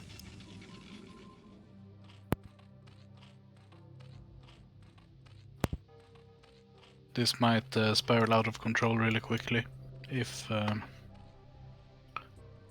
nice pants is being caught inside. And these mules here are able to snipe maybe all of the Templars really setting back. Oh, nice storm.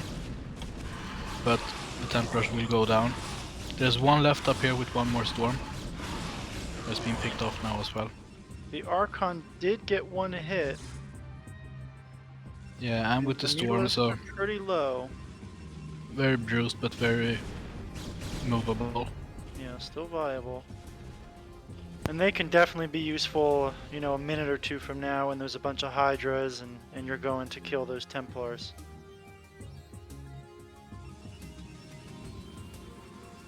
Yeah, for sure. Picking off those Templars were really crucial because they had amassed quite a lot of energy. So it's a major setback for the Protoss army, who's now walking across the map but without Templars. It might get dicey. It's only Mutas and Lings so far for That was a Blobfish. great Overlord pickoff though, because they're currently can't build anything.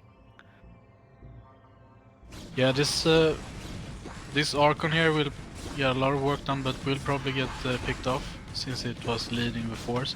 So now it's only Goons and Zealots, which Mutiling is actually very good against. But Fighting yeah, uphill as well. yeah, it's quite a sizable force though. Yeah, it's big. This is a lot of units. Blobfish needs to gather all the forces and maybe fight with the Sunken. Well, they're no longer supply blocked, so they can build as many units as money as they have. Adrenal is about to finish, but the fight. Oh, with the rally there, a lot of clinkers go down without being able to help. But I think this is a sizable amount of links to deal with just these goons, even without Adrenal, who just now finished. The Sunk did quite a bit of damage as well, and just barely survived. Yeah, there it goes down. And there's so many hatches at the 4th base for Blobfish now. Their macro is going to become insane very quickly. Yeah, that army didn't get the needed value, and now Blobfish macro machine is will be hard to deal with, especially since the upgrades are about to kick in and finish. Nice Pants also have decent upgrades, but haven't been spinning the forges as regularly as I think Nice Pants would have hoped with the early forge.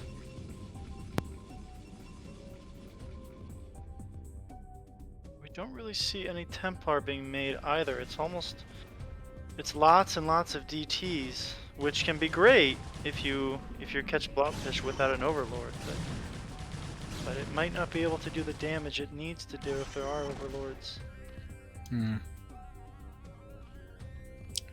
Yeah, without Corsairs, it's quite hard to actively be hunting Overlords. And this batch of Lings here will probably be able to deny this expansion. Yeah, there is a DT on the ramp, 6 kills so far, and there are no Overlords. An Overlord is coming to join the fray, but this base is just gone. These Lings are just too strong and too fast. Yeah, and will it be cancelled in time? I don't think that was cancelled. No, it wasn't, because their money didn't go up. yeah. And now Nice Pants is in a bit of a pickle. Yeah, they need something. They need something to turn these tides. Yeah. And behind this Blobfish is at the 3 evolution chambers, getting the Hydra upgrades, getting Overlord drop. All the cylinders are firing. I wouldn't mind 12 more drones, but for a mainly link comp, it's still decent enough numbers. A lot of Dark Templars though. Shocking amount of DTs. Yeah.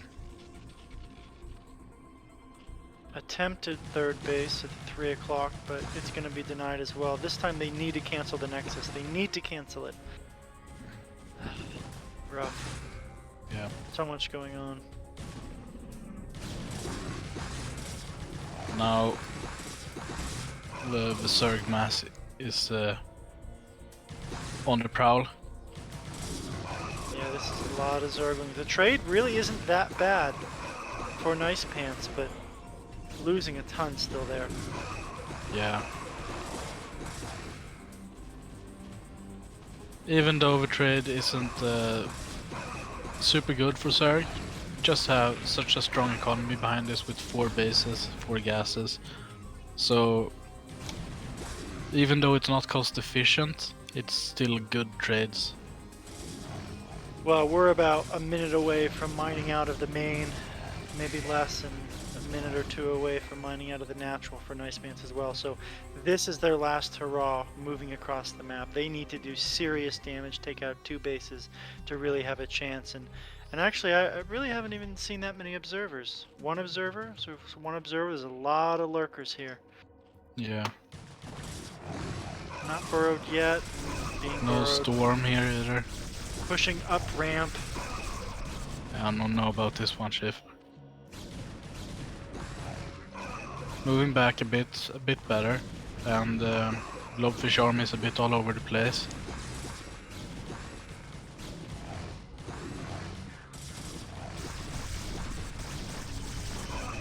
Running around a bit like headless chickens, but It's difficult because all of these naturals are kind of on high ground, and Nice Pants needs to force an issue, so they're gonna have to fight high ground if they're gonna force an issue somewhere. yeah, I need to get the third up behind this. It's now trying to retake 6, but with no army to support, it would be hard to defend if Blobfish just try to pressure it. At this point of the game though, it's not impossible to see maybe Blobfish actually just trying to straight up kill Nice Pants here. 3 overlords moving into the main, lurkers and lings inside, and now hundreds of lurkers just being aimed towards the natural and the third. Yeah, it looks like Blobfish is ready to make it to move.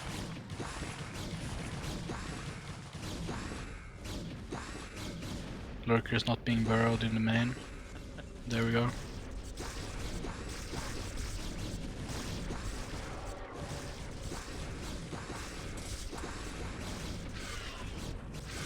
Let's send all your boys. Well, on the bright side, all these cannons that were made initially to fend off the mutas are putting in some good work now, but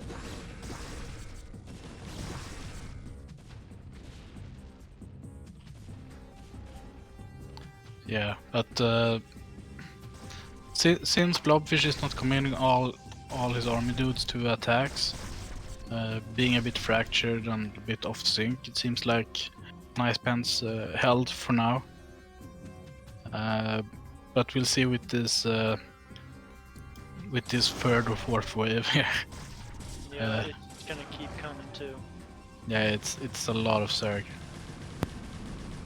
And they're so fast and they hit so hard. I think we're about to see the GG.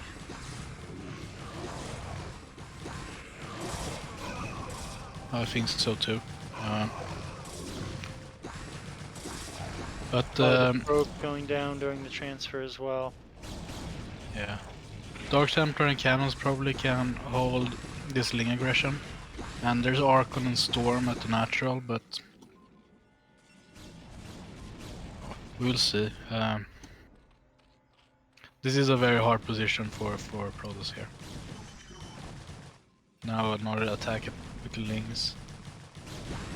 Yeah, it's just constant fires with these lings. Just constant.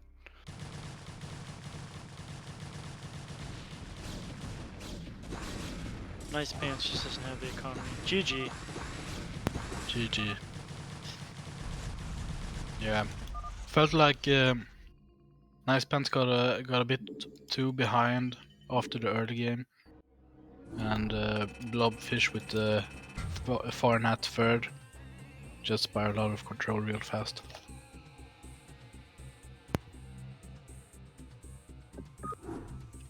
GG.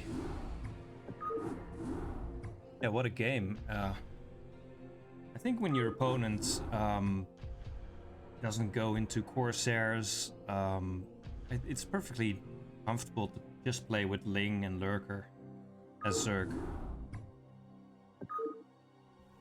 Yeah, for sure. And Corsairs are a very strong unit.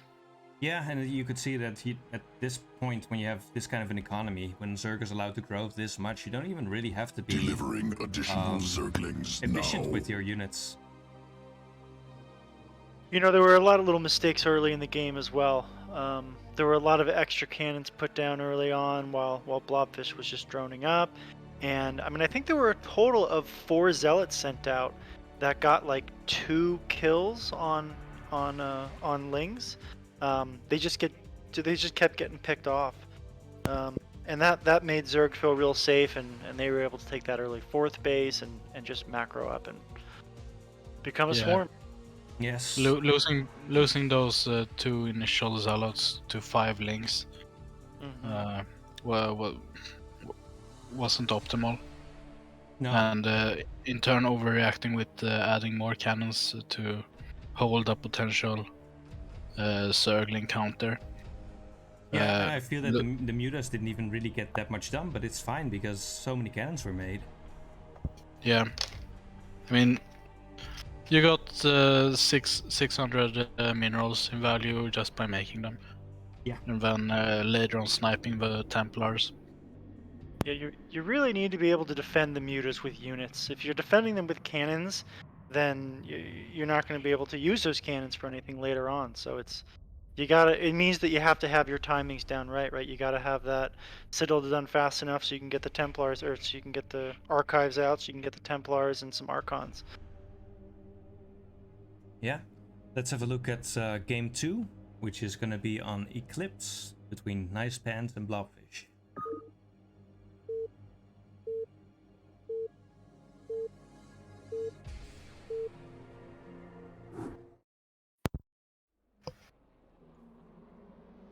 Alright, Blobfish is in the top right this time. And in the bottom left, Nice Pants. Sorry, I did both the introductions this time. All good. That's my fault. Sure. It's because I don't talk too much during games. I feel like I have to make up by talking more in the intermission.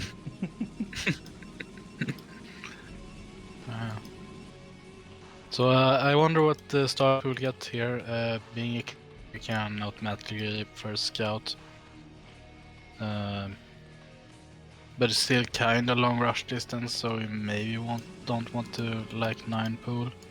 But you can also easily get cannon rush, so maybe you don't want the 12 hatch. Looks like it might be a forge again.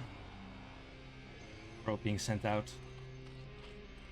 Going around a little bit as well, although it seems like the Overlord will still maybe spot this. Yeah, this is a clever Overlord. No. Yeah, you're right. I think it is going to go around. It is going just far enough around. Oh, Yep. look at that. It's going to the third. Going. What is Interesting. this? Yes. I don't even think that... Does that block it? Yeah, I'm not sure. I was just thinking about that. It looks like it's So- a bit too far down. I'm This not is partially what I was 100% talking about. I remember that Nice Pants was messing around with some blocks. Oh, Yeah, one does get up. just I a bit think too Nice late. wanted to block that. I think so. If it would have been overpool into 11 hatch, it would have been able to block it, I think. I think so too, yeah. The forage only just going down. I do know that I've seen Oya do like gate expand and then send a probe directly to the third and a pylon with the second pylon on the hatchery location. Well, Nice Pants losing the probe there. You know, I think it's a bit of a shame they didn't just go for the cannon rush, because I think they could have had it there with the probe going around like that and the hatchery being made. They could have cannoned. Yeah, but they probably want to send a second probe, like make the pylon, send a second probe, and then you go in with the probe to scout the main and harass a little bit, and then you make the cannons with the second Oh. one. And this drone is harassing the probe, almost getting another kill. Delaying. Oh, Oh, got the another kill. And That's delayed the 2 Nexus probes with down. probably 40 seconds. Alright, the moment of truth. I guess it does block the hatch. Because Yeah, the it drone looks like it. doesn't take the hatch there. Opting to take the fourth high ground, perhaps, it looks like. 6 lings also being morphed on their way.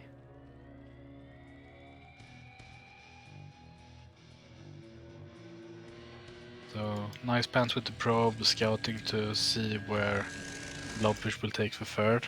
Making a pylon to block that one. Yeah, this is actually dangerous. There's only one cannon, there's 8 lings. You really need that second cannon in this situation, I think. And there's Yeah, when you actually have 40 nothing blocking. And Nice Pants sending another probe at the 5 o'clock.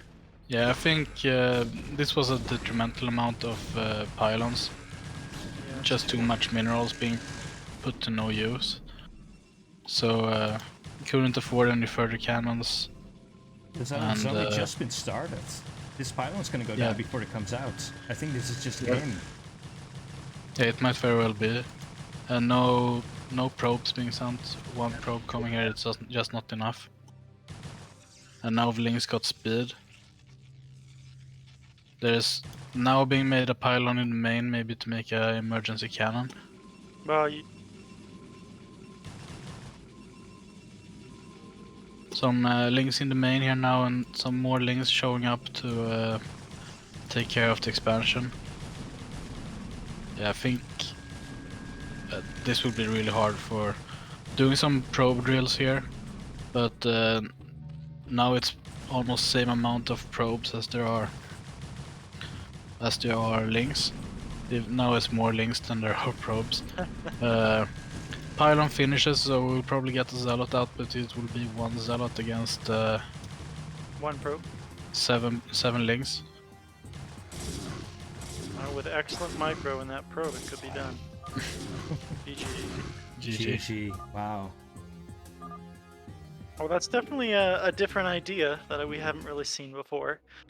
The 4 pylon block, or the 3 pylon block. For sure.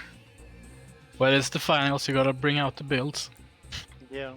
You know, I know that Nice Pants was feeling outmatched in that game before it started, so he felt like he had to do something different. He didn't think he could win a standard game, so he wanted to just, you know, mess around and try to get creative. Yeah. I think if it would have doubled down and gone 12 Nexus and only maybe make the first pylon as a block and then make the Nexus at home. That could have been interesting, but here it was just too risky with when the Lings came out, nothing was blocking, and the gateway got so delayed, so the Zealot got delayed, and not enough resources to make cannons. Maybe if you try to time so that the pylons are being made when you would want to make them, but they are also being disruptive. That could be a nice idea. Yeah, I think one of the issues was also that his probes were out making pylons and not really scouting, because those Lings basically just ran over to the opponent base without anything there to spot them. Yeah. And I think many people will like revert to making a lot of Lings when they get pylon blocked, because they know that that's 100 minerals that ain't being put into cannons. Yes, true. Or Zealots. And very early, that's a lot of minerals. Yeah, you know, holding 8 lings with 1 cannon is not impossible if you know it's coming. Hmm. A good drill, and it's a little more doable. Yeah, for sure. So we still haven't seen Polypoid this whole stream. It's just been 2 O's so far.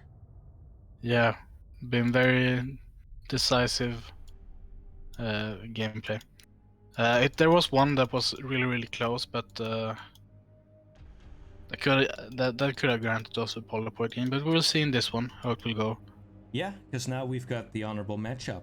It's Terran versus Terran, Slip It In CIDER versus Manadog. So someone call Artosis. It's time. And I don't know how long these games are gonna be. We know that Terran vs Terran can get very long, but Can also be very short. we haven't actually had that many super long TVTs in CPL. I think in general, there've been a couple, Yeah, but not that many. I think this season is probably Zerg versus Protoss that has the longest game length. Yes, that legendary game with Fur versus who was the opponent again? The booties. Yes. That went, how long did it go? It was like an hour and a half or something. Yeah, something like that. Absolutely ridiculous game. And I think Schemo cast it. Madman. Perfect one for it. Yeah. Okay, so yeah, let's get into this. Yes. Sorry, I'm cutting you up again. Oh, No, let's go. that's what It's I was just about to say. It's on good nights. We'll see if we get to Polypoid this time. Please.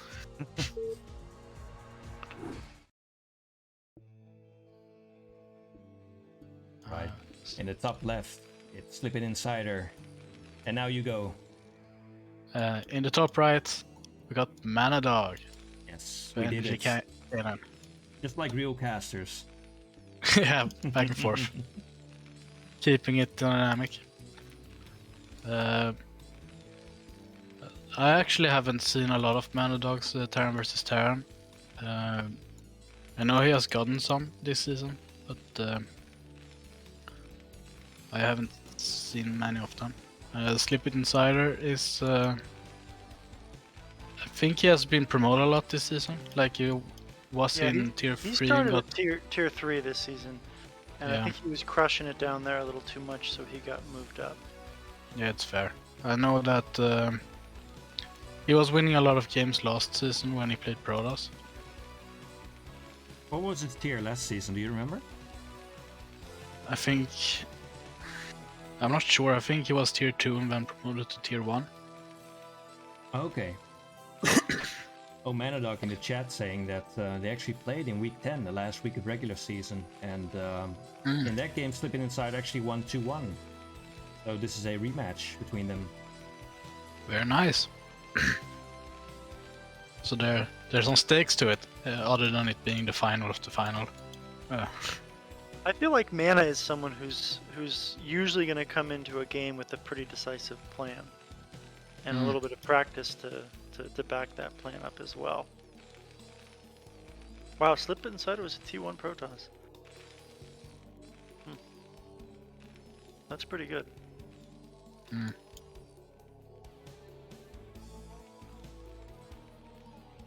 Yeah, and I think had a pretty good win ratio too, I think. So getting a mirrored build so far, racks, refinery, makes sense. Slip It In CIDER has placed the racks more closely to the command center, so it will be slower to be used in the scouting.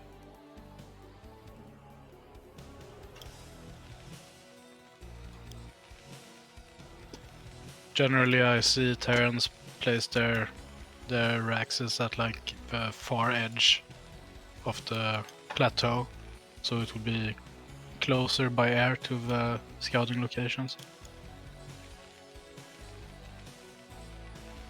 Pretty similar factory timing for both of them. Yeah. So far very mirrored, but we're... Yeah, now Slip It queued up the Marine.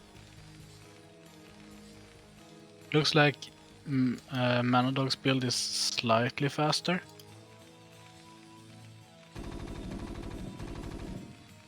Pro SUV in the main causing some problems. Oh, will it go down? No, 5 HP.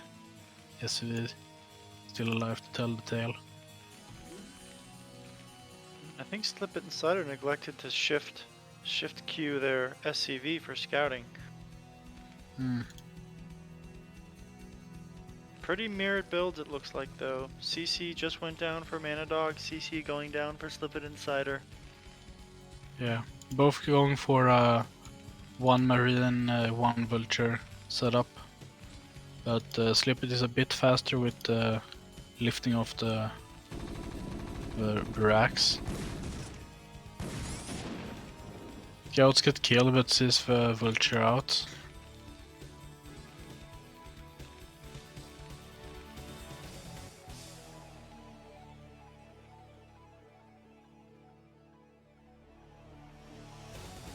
Everything seems eerily similar.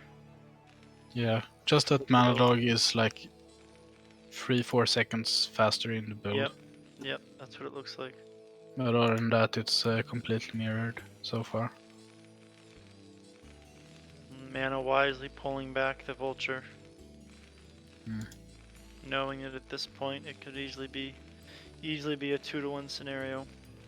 Yeah, and since the first Vultures are super important, since it can quickly spare a lot of control if the opponent has a bigger number.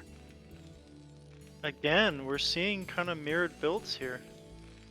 Slip It's shop was slightly faster, getting the Vulture speed now.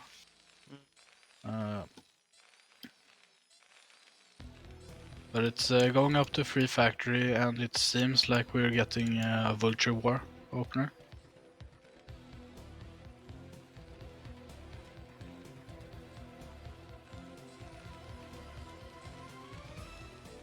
Now the racks will arrive from CIDER here. We'll get the full intel on Vulture count and Marine count. I think No man. I think Mana's realizing they forgot to lift the the barracks to scout. Yeah, now I'm seeing the racks saying, oh yeah, that's a thing. Cider getting a lot of intel with that, seeing all the Vultures being made. Yeah, it says that it's 8 right now, so a few more than what CIDER is having. But with the 3 factories up, can quickly get it up. Now Manadog is getting the 4th factory, competing quite hard to these Vultures. CIDER is placing his Vultures on the high ground here over the ramp. Yeah, pretty nice position there. Sending one Vulture Scout, which is killed immediately. Yeah, it seems like both is positioning on top of high grounds, which is kind of smart. Can be a bit risky to be the one to take the first initiative in Vulture Wars.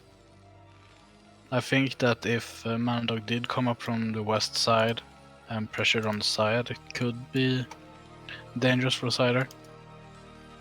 It looks like we're now starting to see a kind of a larger divergence. CIDER has opted to start getting tanks and siege, and Manadog is getting mines.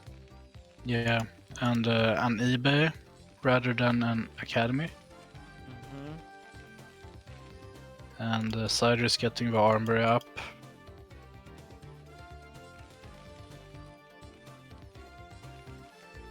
Virax will now see the first tank, but doesn't really get the read on the amount of Vultures. It feels like with this amount of Vultures, Manadog could put up some pressure here. Yeah. If you sync up so some get up on the high ground. It's 11 Vultures versus 18 Vultures. Now 2 more, so 13 Vultures and 2 tanks. Yeah, they had a timing there that they could have exploited. that probably would have killed Cider unless they had a wall or something ready. I think so, yeah. But I think they're losing that timing as more tanks are coming out. Yeah. That And said, they are mining up the map, scouting this third base that Cider was trying to build at 9 o'clock and denying it. that was kind of clutch. Now all the vultures will be forced to come here, so will Manadog seize this opportunity to pressure natural and mine up? Yeah, they could have Seems taken so. that high ground. Just Oh, just a a little bit little too late. late. Yeah. Yeah, a few seconds earlier, and they could have taken it. You know what? They didn't bring the whole they didn't bring all the vultures they had though. Yeah, it wasn't a full commitment. Just like a poking a little bit to see. Yeah. Worker count exactly the same. But Manadog has quite the supply advantage. But it being low amount of tanks. Oh, moving through the minefield. Cider decides not worth it. Backs Cider off. building a second barracks? Did they forget about their first one? Interesting. Yeah, good question. I mean, it's giving them a lot of vision. They're seeing units come out every now and then. Yeah. Huh. Yeah, it was interesting. I don't see any science facility, so wouldn't be ghosts as of now. Another factory being put down. Mana nicely taking in a good position to stop these vultures coming in, stop their own third from going down. Yeah. That was clutch.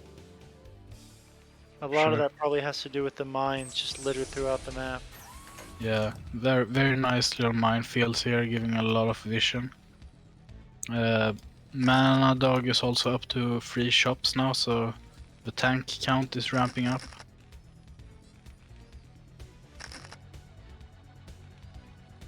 Cider has the advantage of getting the third active faster. At the same time though, mana is double expanding. Yeah, true, and there's not a lot actually Cider can do about this. Sending the vultures out scouting the other expansions will be strong.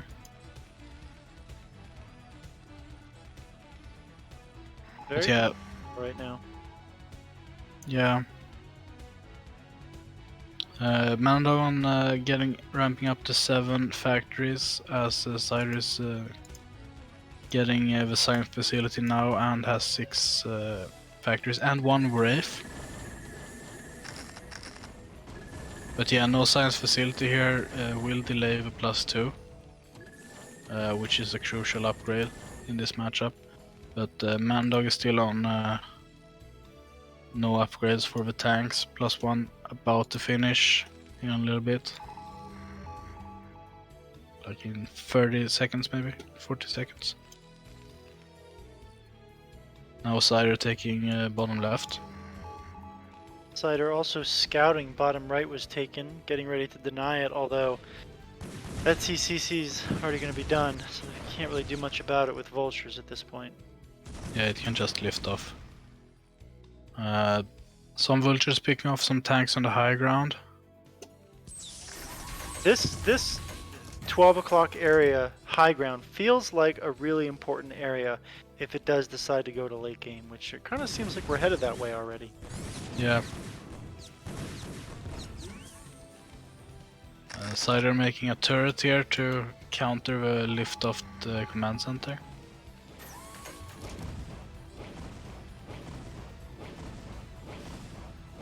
One wraith killing off the barracks.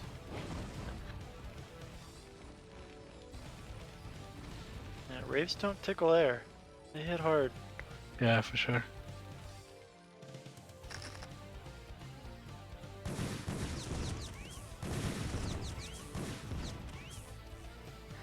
With denying the 5 o'clock base here, it looks like Cider is claiming back some of the areas of the map.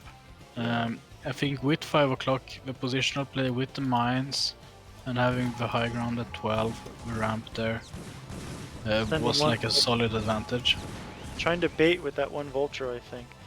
They can definitely clear this high ground army, but it won't be efficient. Yeah, it will cost a lot of vultures to deal with this. And after that, you also still need a scan to get rid of all these mines. Yeah.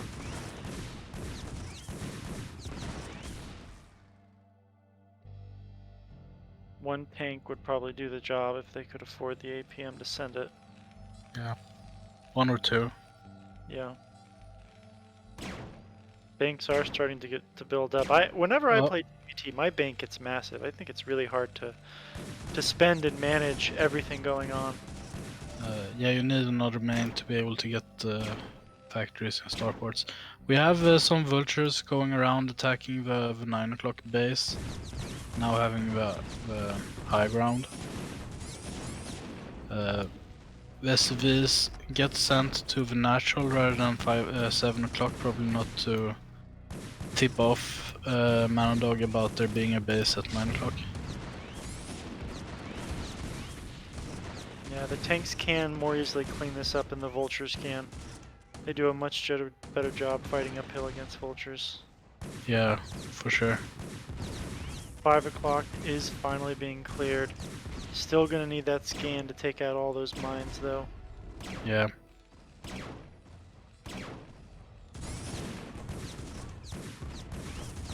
But it's looking more open now in regards to positions. CIDER still has 9 o'clock quite solidly placed, and Manadog is kind of keeping a half map, split map kind of situation going. Positionally at least. There's 8 siege tanks in the middle of the maps as well, ready to position themselves somewhere.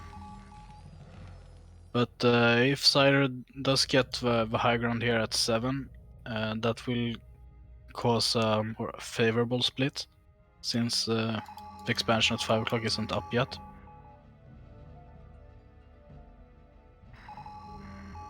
Oh my. And looks like CIDER is actually going for the other high ground, which would make it a very favorable split.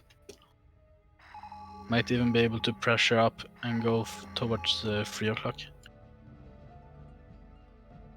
Yeah, there's 3 tanks on high ground at 3 o'clock, so it wouldn't be easy to break, but taking this high ground at 5 is pretty large.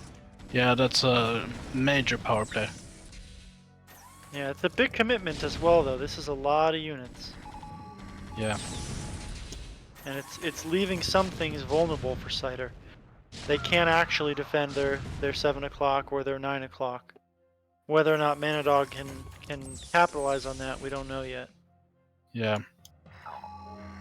I'm not fully sure if Manadog knows about 7 o'clock. You know, one thing to note: Slip It Insider has a big econ and is spending quite well. Manadog is floating more and more. Yeah. We see a Valkyrie come out for Slip It. But there's no heavy Wraith commitment from Manadog. So I'm not fully sure about that one.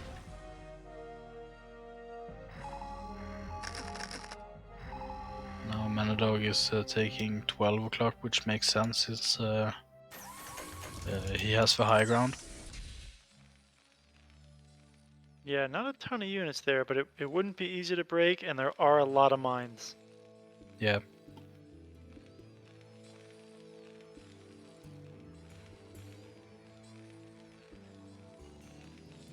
Mana may be positioning at some point to take the center as well. Mm.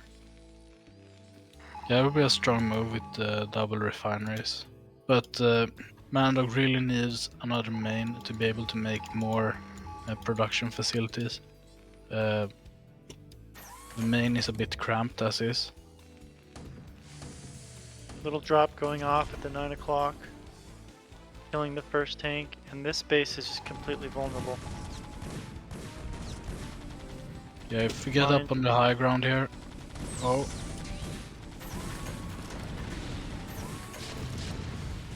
And Manadog has the +2 upgrade here, so tanks will get 2 shots killed. Oh, and there's a lot of tanks down here as well. Quite the sizable force. Yeah, I think they can clear this, but they don't actually have to go for those tanks. They can hit the base just by getting close enough to it. Yeah, it's true. But probably could take out his tanks by sending vultures ahead first and then pop with the unsieged tanks. Manadog attempting to take the high ground at CIDER's Oh. natural, but not sieging up in time because there were too many units they had to kill. I think did get the high ground and also now have siege tanks up there. Yeah, sending more and more. If they can command this spot, it's gonna be just so hard for CIDER at this point. Yeah. Behind this, CIDER is getting battle cruisers down in the bottom left corner. I think CIDER needs to move now though, because as 4 more tanks and a vulture come up, they're not. It's gonna be so unfavorable to move forward. Yeah. And losing the third base here, quite huge. But at the same time, also the mines are still denying 5 o'clock. There's a lot of army down here as well. Yeah, yeah. But yeah, it would be hard to break out here, sieging just within range. The tanks are shooting on the Goliaths just outside of range.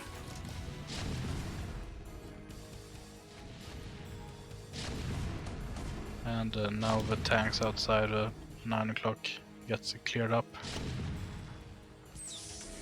And CIDER is feeling more and more pressed in, it feels like. Manadog saturating 12 o'clock, having 3 o'clock active.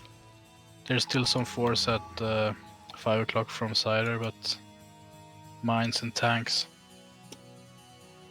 Yeah, I don't think you can hit this high ground very easily. Oh, and with 4 more tanks coming up, it's sure to be a Oh, lose. and the mine! Yeah, Yeah, a lot of losing tanks a lot of die. army there. Yeah. Not getting the denial they needed at this point. Will the battle cruisers be enough to sway The first one just came out, the second one just came out, 1 more being built. They really don't have the economy right now to support 4 starports and continue to make some tanks and Goliaths. Yeah, but I'm not sure if Manadog has seen it yet. Committing quite hard to the tanks, but it's getting +1 air weapons, so maybe he's making Wraiths behind this, or planning to make a Wraith switch. Or I see the physics lab being made, so we probably get battle cruisers from Manadog as well, but with upgrades.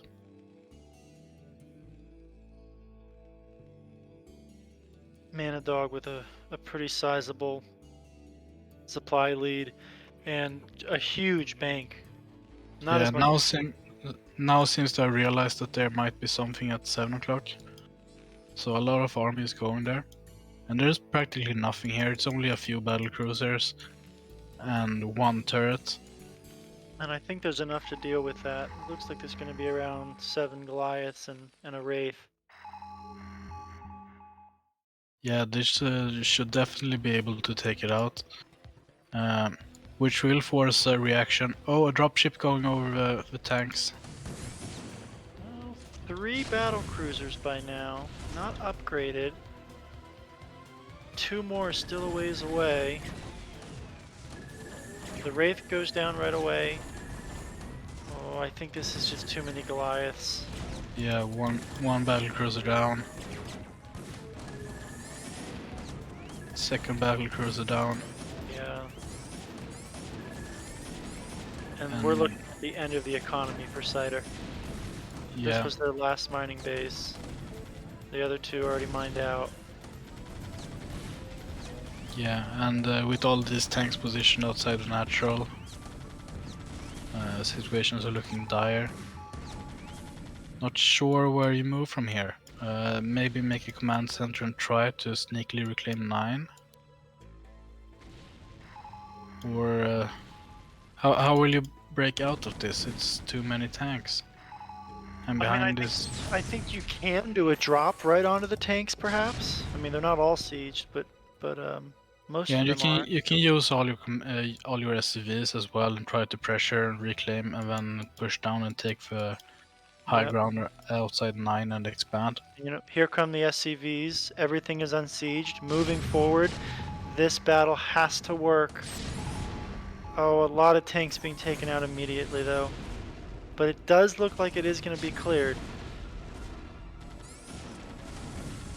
Yeah, it looks like it, but how to deal with all these reinforcements? Manadog is 100 supply ahead.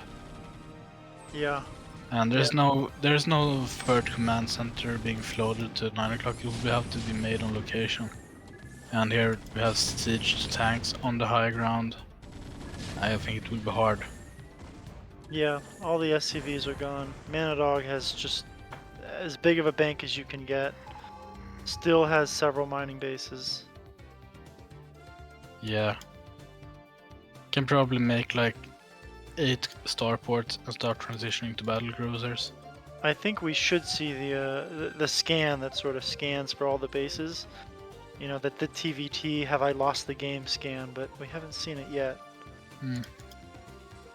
Because there's really no base that CIDER can take. Yeah. Yeah, I feel like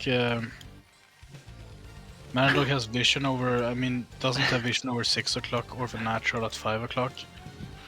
And now looking at the center of the map, Yeah. we see 4 starports and a command center going down.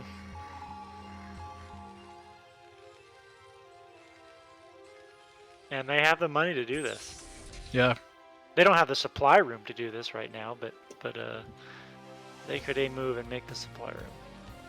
For sure. And it could arguably be worth it. Yeah, well, Might even win with the move.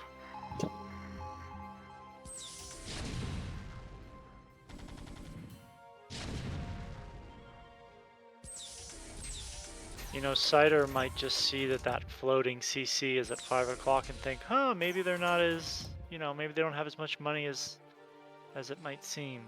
As it feels. Yeah, maybe they're not that far ahead. Yeah, and CIDER here can't afford a command center. So we'd have to long distance to mine. Or just move a CC. Yeah, you can do that too as well, I guess. Sounds like you've been playing a lot more of Terran than I have. With all the secret tricks. Yeah. Who knew you could do that? Campaign's getting bigger. I mean, Manadog is just maxed at this point. Yeah, 7 tanks leapfrogging forward against soon 4 battle cruisers. They just don't want to throw the game. They probably know how ahead they are, but why throw the game? Might as well just play it safe. Yeah, I don't judge. It's the finals, and yeah. In mirror games you can lose the game in one move. And now CIDER seems to be trying to go for a move here, but losing all the SCVs in the process. Did get the tank sieged, but Mando just moved back and have a tank line. GG. Yeah, I think that was reasonable to GG out of. Just got two starred. Yeah. GG. Yeah, just as the battlecruiser came out, actually. Yeah. That was a close game. That felt like it could have gone either way at certain points. Yeah, until it Yes. spiraled out of control. Yeah.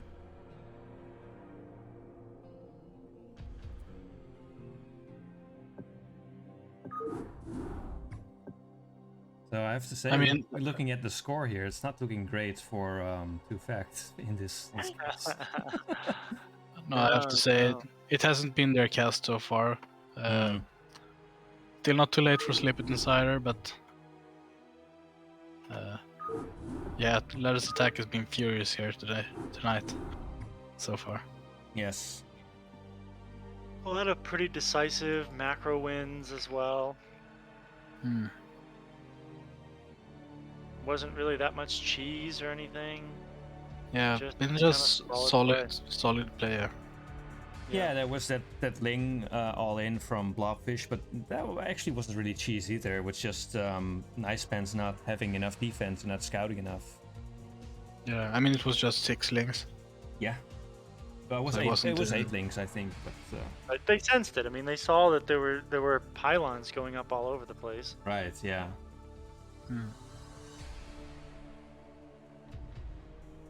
Yeah, I think it was a reasonable take. Yeah, so that means we have our next game on Eclipse, and TVT on Eclipse is completely different on this map compared to all our usual 4-player maps. So this might play out quite different. Could be interesting to see. Alright, let's get into it.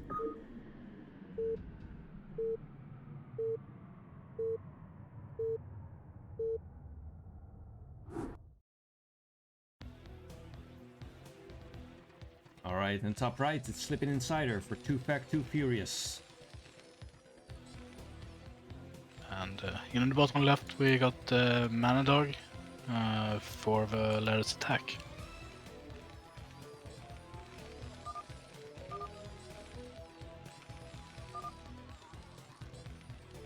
Why so laggy? Just how it goes. It would be interesting that- if replays contained the turn rate that the game was played on. Unfortunately, replays don't have that.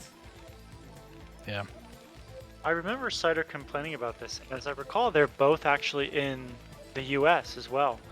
So Yeah. it's not like there's some, there wasn't some big distance between them. It's probably the closest distance in the whole in the whole war. I would say Yeah. the whole final.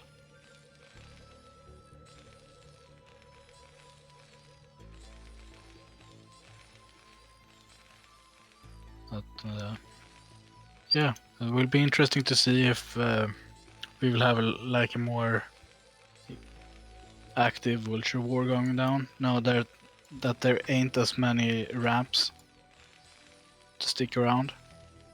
There's still plateaus in the middle of the map, so you probably don't want to engage up those. But like the natural is fully low ground.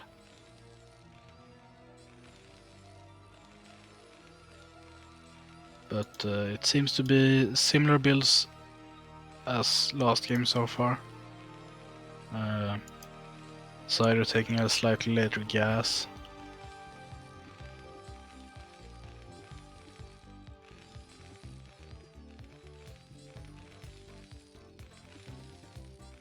Manadog checking for potential proxies.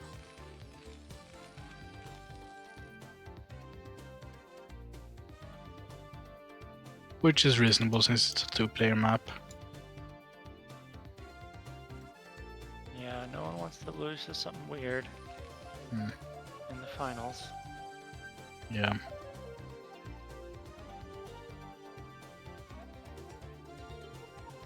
It feels like Manadog is once again a little bit ahead. Yes, slightly sharper with the builds.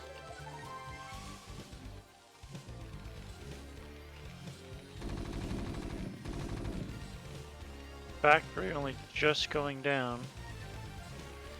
Seems like Manadog has taken all 3 SCVs off gas, while Cider is still mining gas. Maybe we'll get a 2-factory opener from Cider.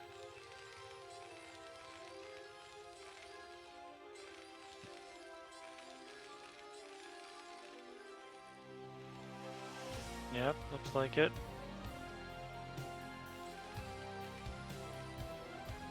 It looks like Mana did see all that gas, but I don't think saw the actual second factory. Was that right? Yeah, I think CIDER was waiting for the SCV to leave the base before getting the second factory, which is sensible enough. He can definitely presume with all that gas, though. Hmm. And Yeah, actually, for a sure. third factory being built Oh. for Cider. So it seems like we will get a more active type of Vulture War this game. Yeah, now a fresh probe was sent out by Mana. So, can they get past this single Marine? Because there's nothing else being built. Oh, and the Marine is moving out for Cider. Oh no, looking for something. Looking for maybe an SCV. Moving back into position. Perfect Oh, timing. but are they blocking? I don't think they're blocking. No, They're not. need at least 2 it seems. So now Mana Manadog sees sees the triple factory, 1 base. Yep. So I think the proper response is a wall here, isn't it? I would like a wall for sure. And then maybe getting a tank. I'm not sure how it works. Maybe you still get run over if you don't make constant. It seems like Manadog agrees with the tank is being good, but you still need to make a wall, I think, else you will get overrun. You need a wall for sure. Especially if there was mines, but now we're getting vulture speed, which I think is sensible as well. Maybe just the bunker is enough, but now the barracks will land, which will make some SimCity, but I wouldn't mind another depot. Okay, so vulture going out to sea, maybe Manadog is trying to delay it for as long as possible. Okay, that tank just completely was under the barracks when it landed. Yeah. Am I wrong? No, it was true. That's why they slide it around. I'm surprised he didn't get the cannot land here, but I guess the timing was just right. Yeah, I mean, it was landing before the tank went under. Mines being researched. A lot of vultures, no wall still, and it's just 1 tank and 2 marines in a bunker. We're getting a wraith here from Manadog. Now siege is done, but I still feel it's a bit risky if mines finish. Yeah, I think you want this wall. He sees the wraith going across, and there's really nothing that can contend with it. There's 1 marine. Now an engineering base being put up, and the wall is near complete. Yeah, I think now you can't get much done with the vultures anymore, more than laying these mines here from map control. No. And the natural nexus is being denied. Double engineering bay. That's interesting. So that Manadog will think that there's just 1 being made and thus focus on not getting any SCVs here to finish it. Could Or be. Although they're gonna try to keep making it. Oh, maybe they realized and cancel since the other one's almost done. yeah, Even with these wraith tickling, it's just a lot of damage, and Manadog has the second base up, so they're just gonna continue to get further and further ahead. yeah. 4 kills now on one of the wraiths. 5. Yeah, this is a lot of damage.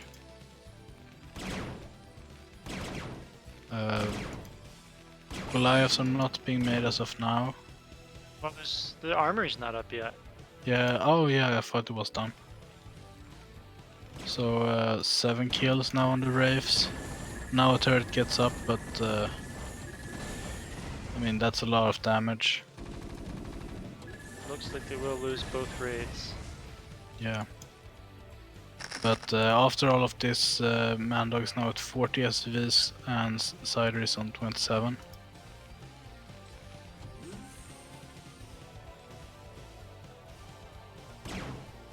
Didn't even finish the engineering bay. Just had it there to wall.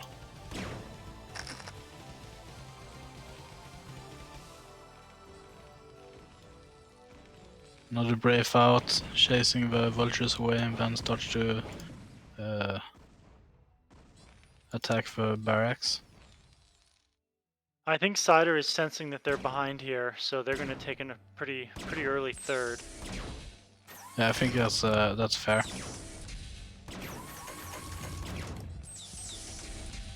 Manadog's tank count is quite elevated at this point, 5 compared to CIDER 0. CIDER's just now making his first tank.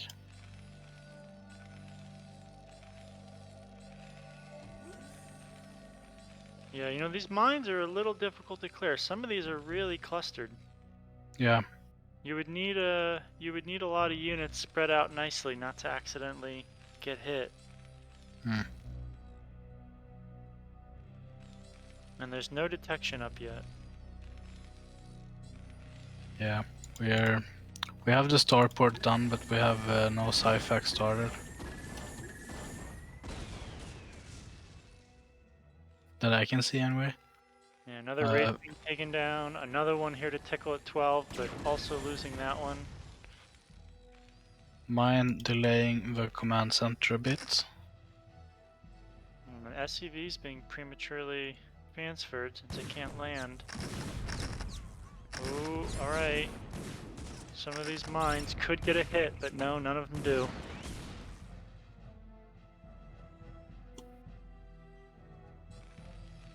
Oh. Nice. Nice, yeah. So that will secure the third, and the work account supports having 3 bases for sure. Yeah. While CIDER is still kind of stuck on 2 base count of workers, but has the faster third CC active, so Their tank count is a little abysmal right now. They're building more. yeah, we have 4 tanks. And Slip It Insider getting ready to take a 4th base very quickly. Yeah, I need to forge while the iron is hot. And perhaps recognizing that Mana took their 3rd, and again, they need to get ahead somehow. Or they need to catch up somehow. You know, looking at this resources tab, Manadog is just doing everything right now, right? Because they have the money for it, and they're just ahead. Yeah, for sure. All the upgrades are being upgraded, adding on more factories, getting the second armory, all buildings building stuff. Yeah, yeah, they're just doing it. They just have enough eco to do everything. Yeah. +1 just now finished for CIDER, and Manadog still at 0-0. But +1 is not that far off finishing. And the science facility is done, so we'll be able to start +2 almost immediately after. While CIDER is adding on a second starport as of now. Maybe looking to transition to early battle cruisers again, maybe. Now getting the science facility and expanding at 5 o'clock as well. So taking a very fast 5th base. Now vultures are moving out here to put some pressure somewhere. And we'll be able to, because there are only 1 tank. Oh, there comes the reinforcements. Using the high ground to the advantage, so trading quite favorably. But you never want a vulture to die with 3 mines. Yeah, I think they needed an even more favorable trade than that as well. Yeah. Now tanks moving out. Oh, and they're missing so many of these mines. Not even really going in the right They're just spot. slipping past. Yeah, only triggered 2 or 3. Manadog laying some mines out, trying to gouge a bit where is the Terran army. But it seems like we'll get the high ground here. Yeah, and that actually largely cuts off this 4 o'clock base. Yeah. But No easy way to get down there now. need to see the base though. Yeah, that's true.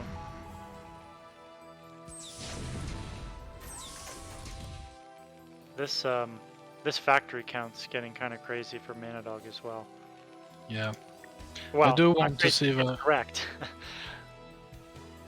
I do want to see the +2 upgrade being started.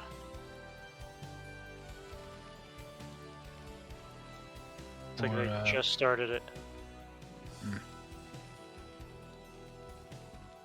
Yeah, this is a powerful position. This high ground here. Getting ready to take their 4th base. Slippin' and Cider is really catching up on the word count, but the army count is really suffering, and the factory count is just so low. And it looks like maybe they're opting to go for pretty early battle cruisers. They Yeah. just got the physics lab, and yep, 2 battle cruisers being queued up. So I do like his what's it called? His battle cruisers. Yeah. I almost wonder if he needs to double down and like get 2 more starports. Oh, and it's just scanned as well. Man, it just scans those starports Circlings. blinking and sees the physics lab, so it's not like it can be drop ships or something. Yeah.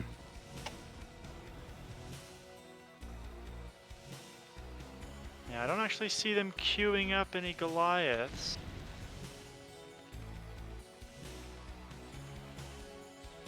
So maybe they think they have some time. Yeah, Well, maybe. And honestly, with only 2 starports, they kind of do have time. Yeah, it will take forever to get. I think maybe dropships would have been better, so you can break at least one of these positions. Yeah. I know last game Manadog did a pretty good job of making sure that main had a ton of turrets. Hmm. Yeah, for sure. But looking at the map, I mean, having 5 o'clock is definitely a very strong position here for Cider, and Cider has now pulled up ahead in workers actually. Like Manadog has the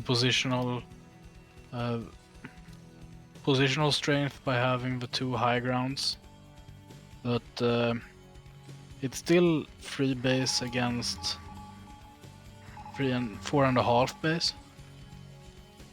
Yeah, you know, I think they need to put down like 3 more starports. It looks like 1 more is going down, but with the factory count at only 3,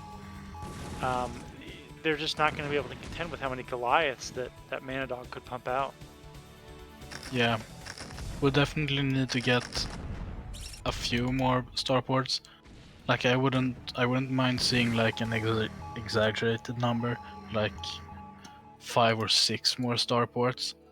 Yeah, I Just can see it. just to ramp it up. You'd rather have 1 more battle cruiser in production than 1 more battle cruiser queued up. Right. They have the eco to support this right now too. And Yeah. they're in danger of sort of losing the game pretty soon, so they need to spend that money as fast as possible. Yeah, for sure. See if you can just get 10 battle cruisers real quick. Yeah. And we still don't actually see any sort of response about the battle cruisers. Maybe Manadog missed it? Maybe figure it can't be battle cruisers because Cider is not on that strong of an economy. Not Yeah. knowing about 5 o'clock, for example. They know about it now. No. They've got a vulture there. A few Yeah, more definitely. Goliaths moving across the map.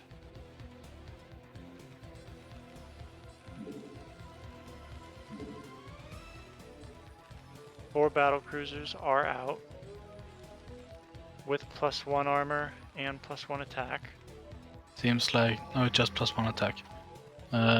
But it do seem like Cider is about to tip off his hand a bit by introducing these battle cruisers into the battlefield.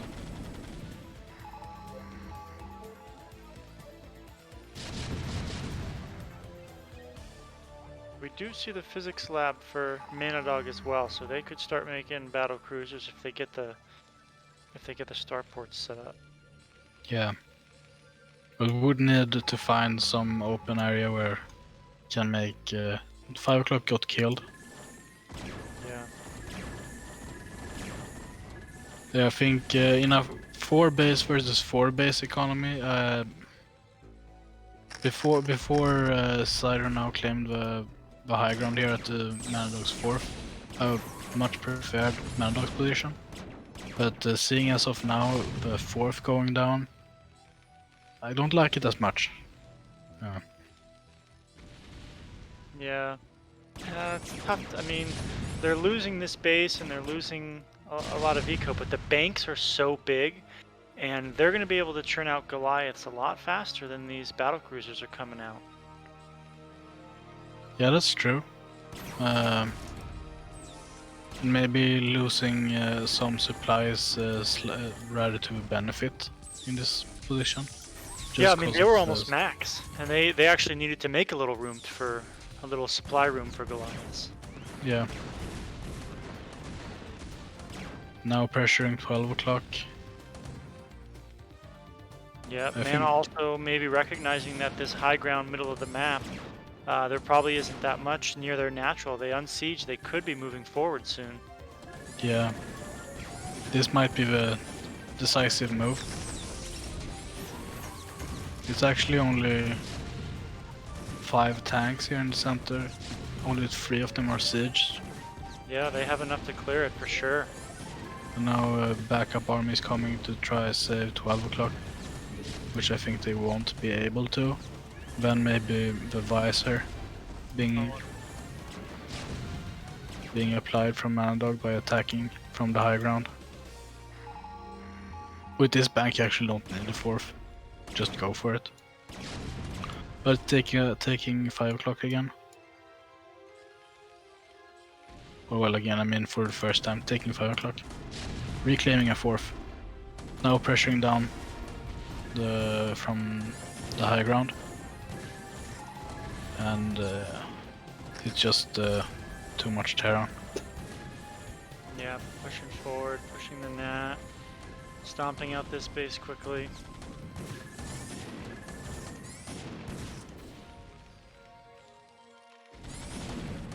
Even Taking with out the battle production. cruisers, there's just not. Yeah, GG. GG, yeah. Solid play. Yeah, very Wow, nice an play. 8-0. Yeah, you're right.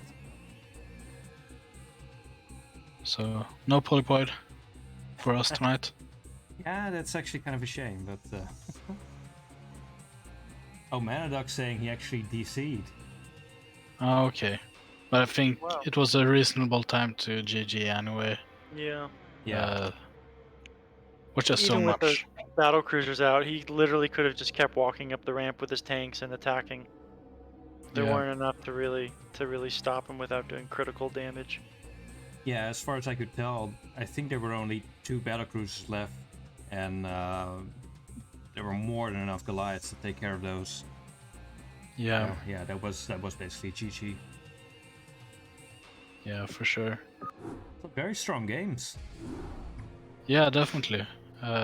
You can really feel that this is the final. Yeah, and well, I think that a couple of games were quite close and could have gone either way. I think most of our games were pretty dominant as well. Yeah, definitely. Yeah, I think next season we will probably see a couple of these people promoted to Tier 1. I think especially Leonix and Blobfish, just excellent results.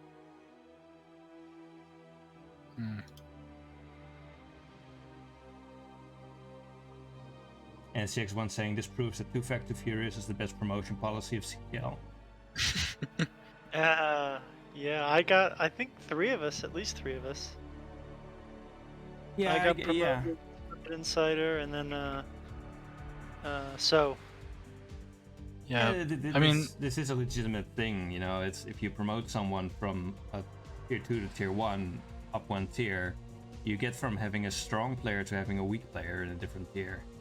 Yeah, not necessarily though. I mean, I lost 2 of my matches, and won 3 of my matches, so it was still not too bad for us. Yeah, I think the way the tiers are set up, pretty much anyone can be competitive in the same tier. I think that the bottom of a tier can at least take some maps off the top of the same tier. Yeah, for sure. But yeah, there's also I other mean- concerns like not having enough people in a tier, for example. But it's definitely true that Two Factor Furious was one of the teams that was most active in promoting people this season. Yeah, it could be, yeah. I don't know myself. Since I was a lot in contact with the various team leaders about waitlisters and such, and many did contact me about changing their roles on Okay. the Discord and on the webpage. Okay, yeah. So I can say for a fact that Two Fact were one of the teams that was the most active in promoting people. Yeah, and that's the right thing to do, I think. People in a tier where they can actually have a challenge. Yeah, I Yeah. mean, we made finals and had a decent little run. It's not like it was I don't know how many games there are, but it's not like it was 13-0 or something. We didn't completely kick. No, exactly. That would have been extremely weird if that had been the case. But since Let's Attack actually lost both the other attempts against the Two Factor Furious, so. But yeah, we saw some good games today, I think. Even though we didn't see Polypoid. Maybe next time. Maybe next time, yeah. I think the next cast is going to be the Tier 3 cast, which Schemo is going to do, I think, tomorrow. I think he said he was, I don't know the exact time, I think it was going to be early morning for him. And I think he's in Eastern time zone. So look forward to that one. That's going to be interesting. I think I know someone who's playing in that group. Very interesting. Yeah. All right, right on. And yeah, after that, it's just a Tier 0. Do we know who's casting that yet? Is No, that a match that we won? that has not been taken yet by any of the casters. So we'll see when that one gets taken. I can't imagine it will take too long. So it might happen like Sunday or maybe Monday or something, if we're lucky. Sounds good. Cool. Well, guys, thanks for joining me. It was a really good time casting with you guys. Yeah. Thanks for having me. Cool. And I wish everyone a good evening, good day, wherever you are, what time it is. Yes. And thanks for tuning in. Yeah, and we'll talk to you on Discord, I guess. Yes. All right, I'm gonna end the stream. Thanks for watching, everyone. GG's. Don't forget to follow somebody. Yes. Or Follow, whatever subscribe, hit the bell, and Well, whatever, no, I mean, whatever it is raid. people do. Do the channel where you like follow another channel or whatever. Raid. Raid, Oh, that's you the- want to? Yes. Now, that's actually I a good don't point. think Let's raid someone. But who should we raid? Let's have a look. Let's see who's active right now.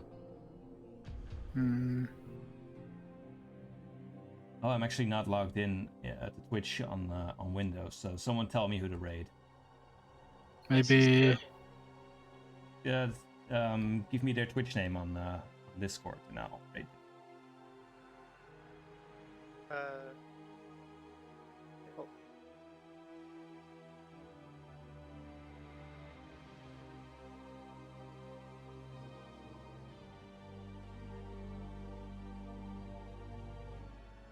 At 3440. Oh, is that 440? Or the CPL player? Yeah. Oh, Yeah. okay. Cool. Alright, I'm gonna rate 440. There we go. Raid has been created. So, have a good evening, everyone. Yeah. Once again. all Good right. evening. Bye-bye. Bye-bye. Bye.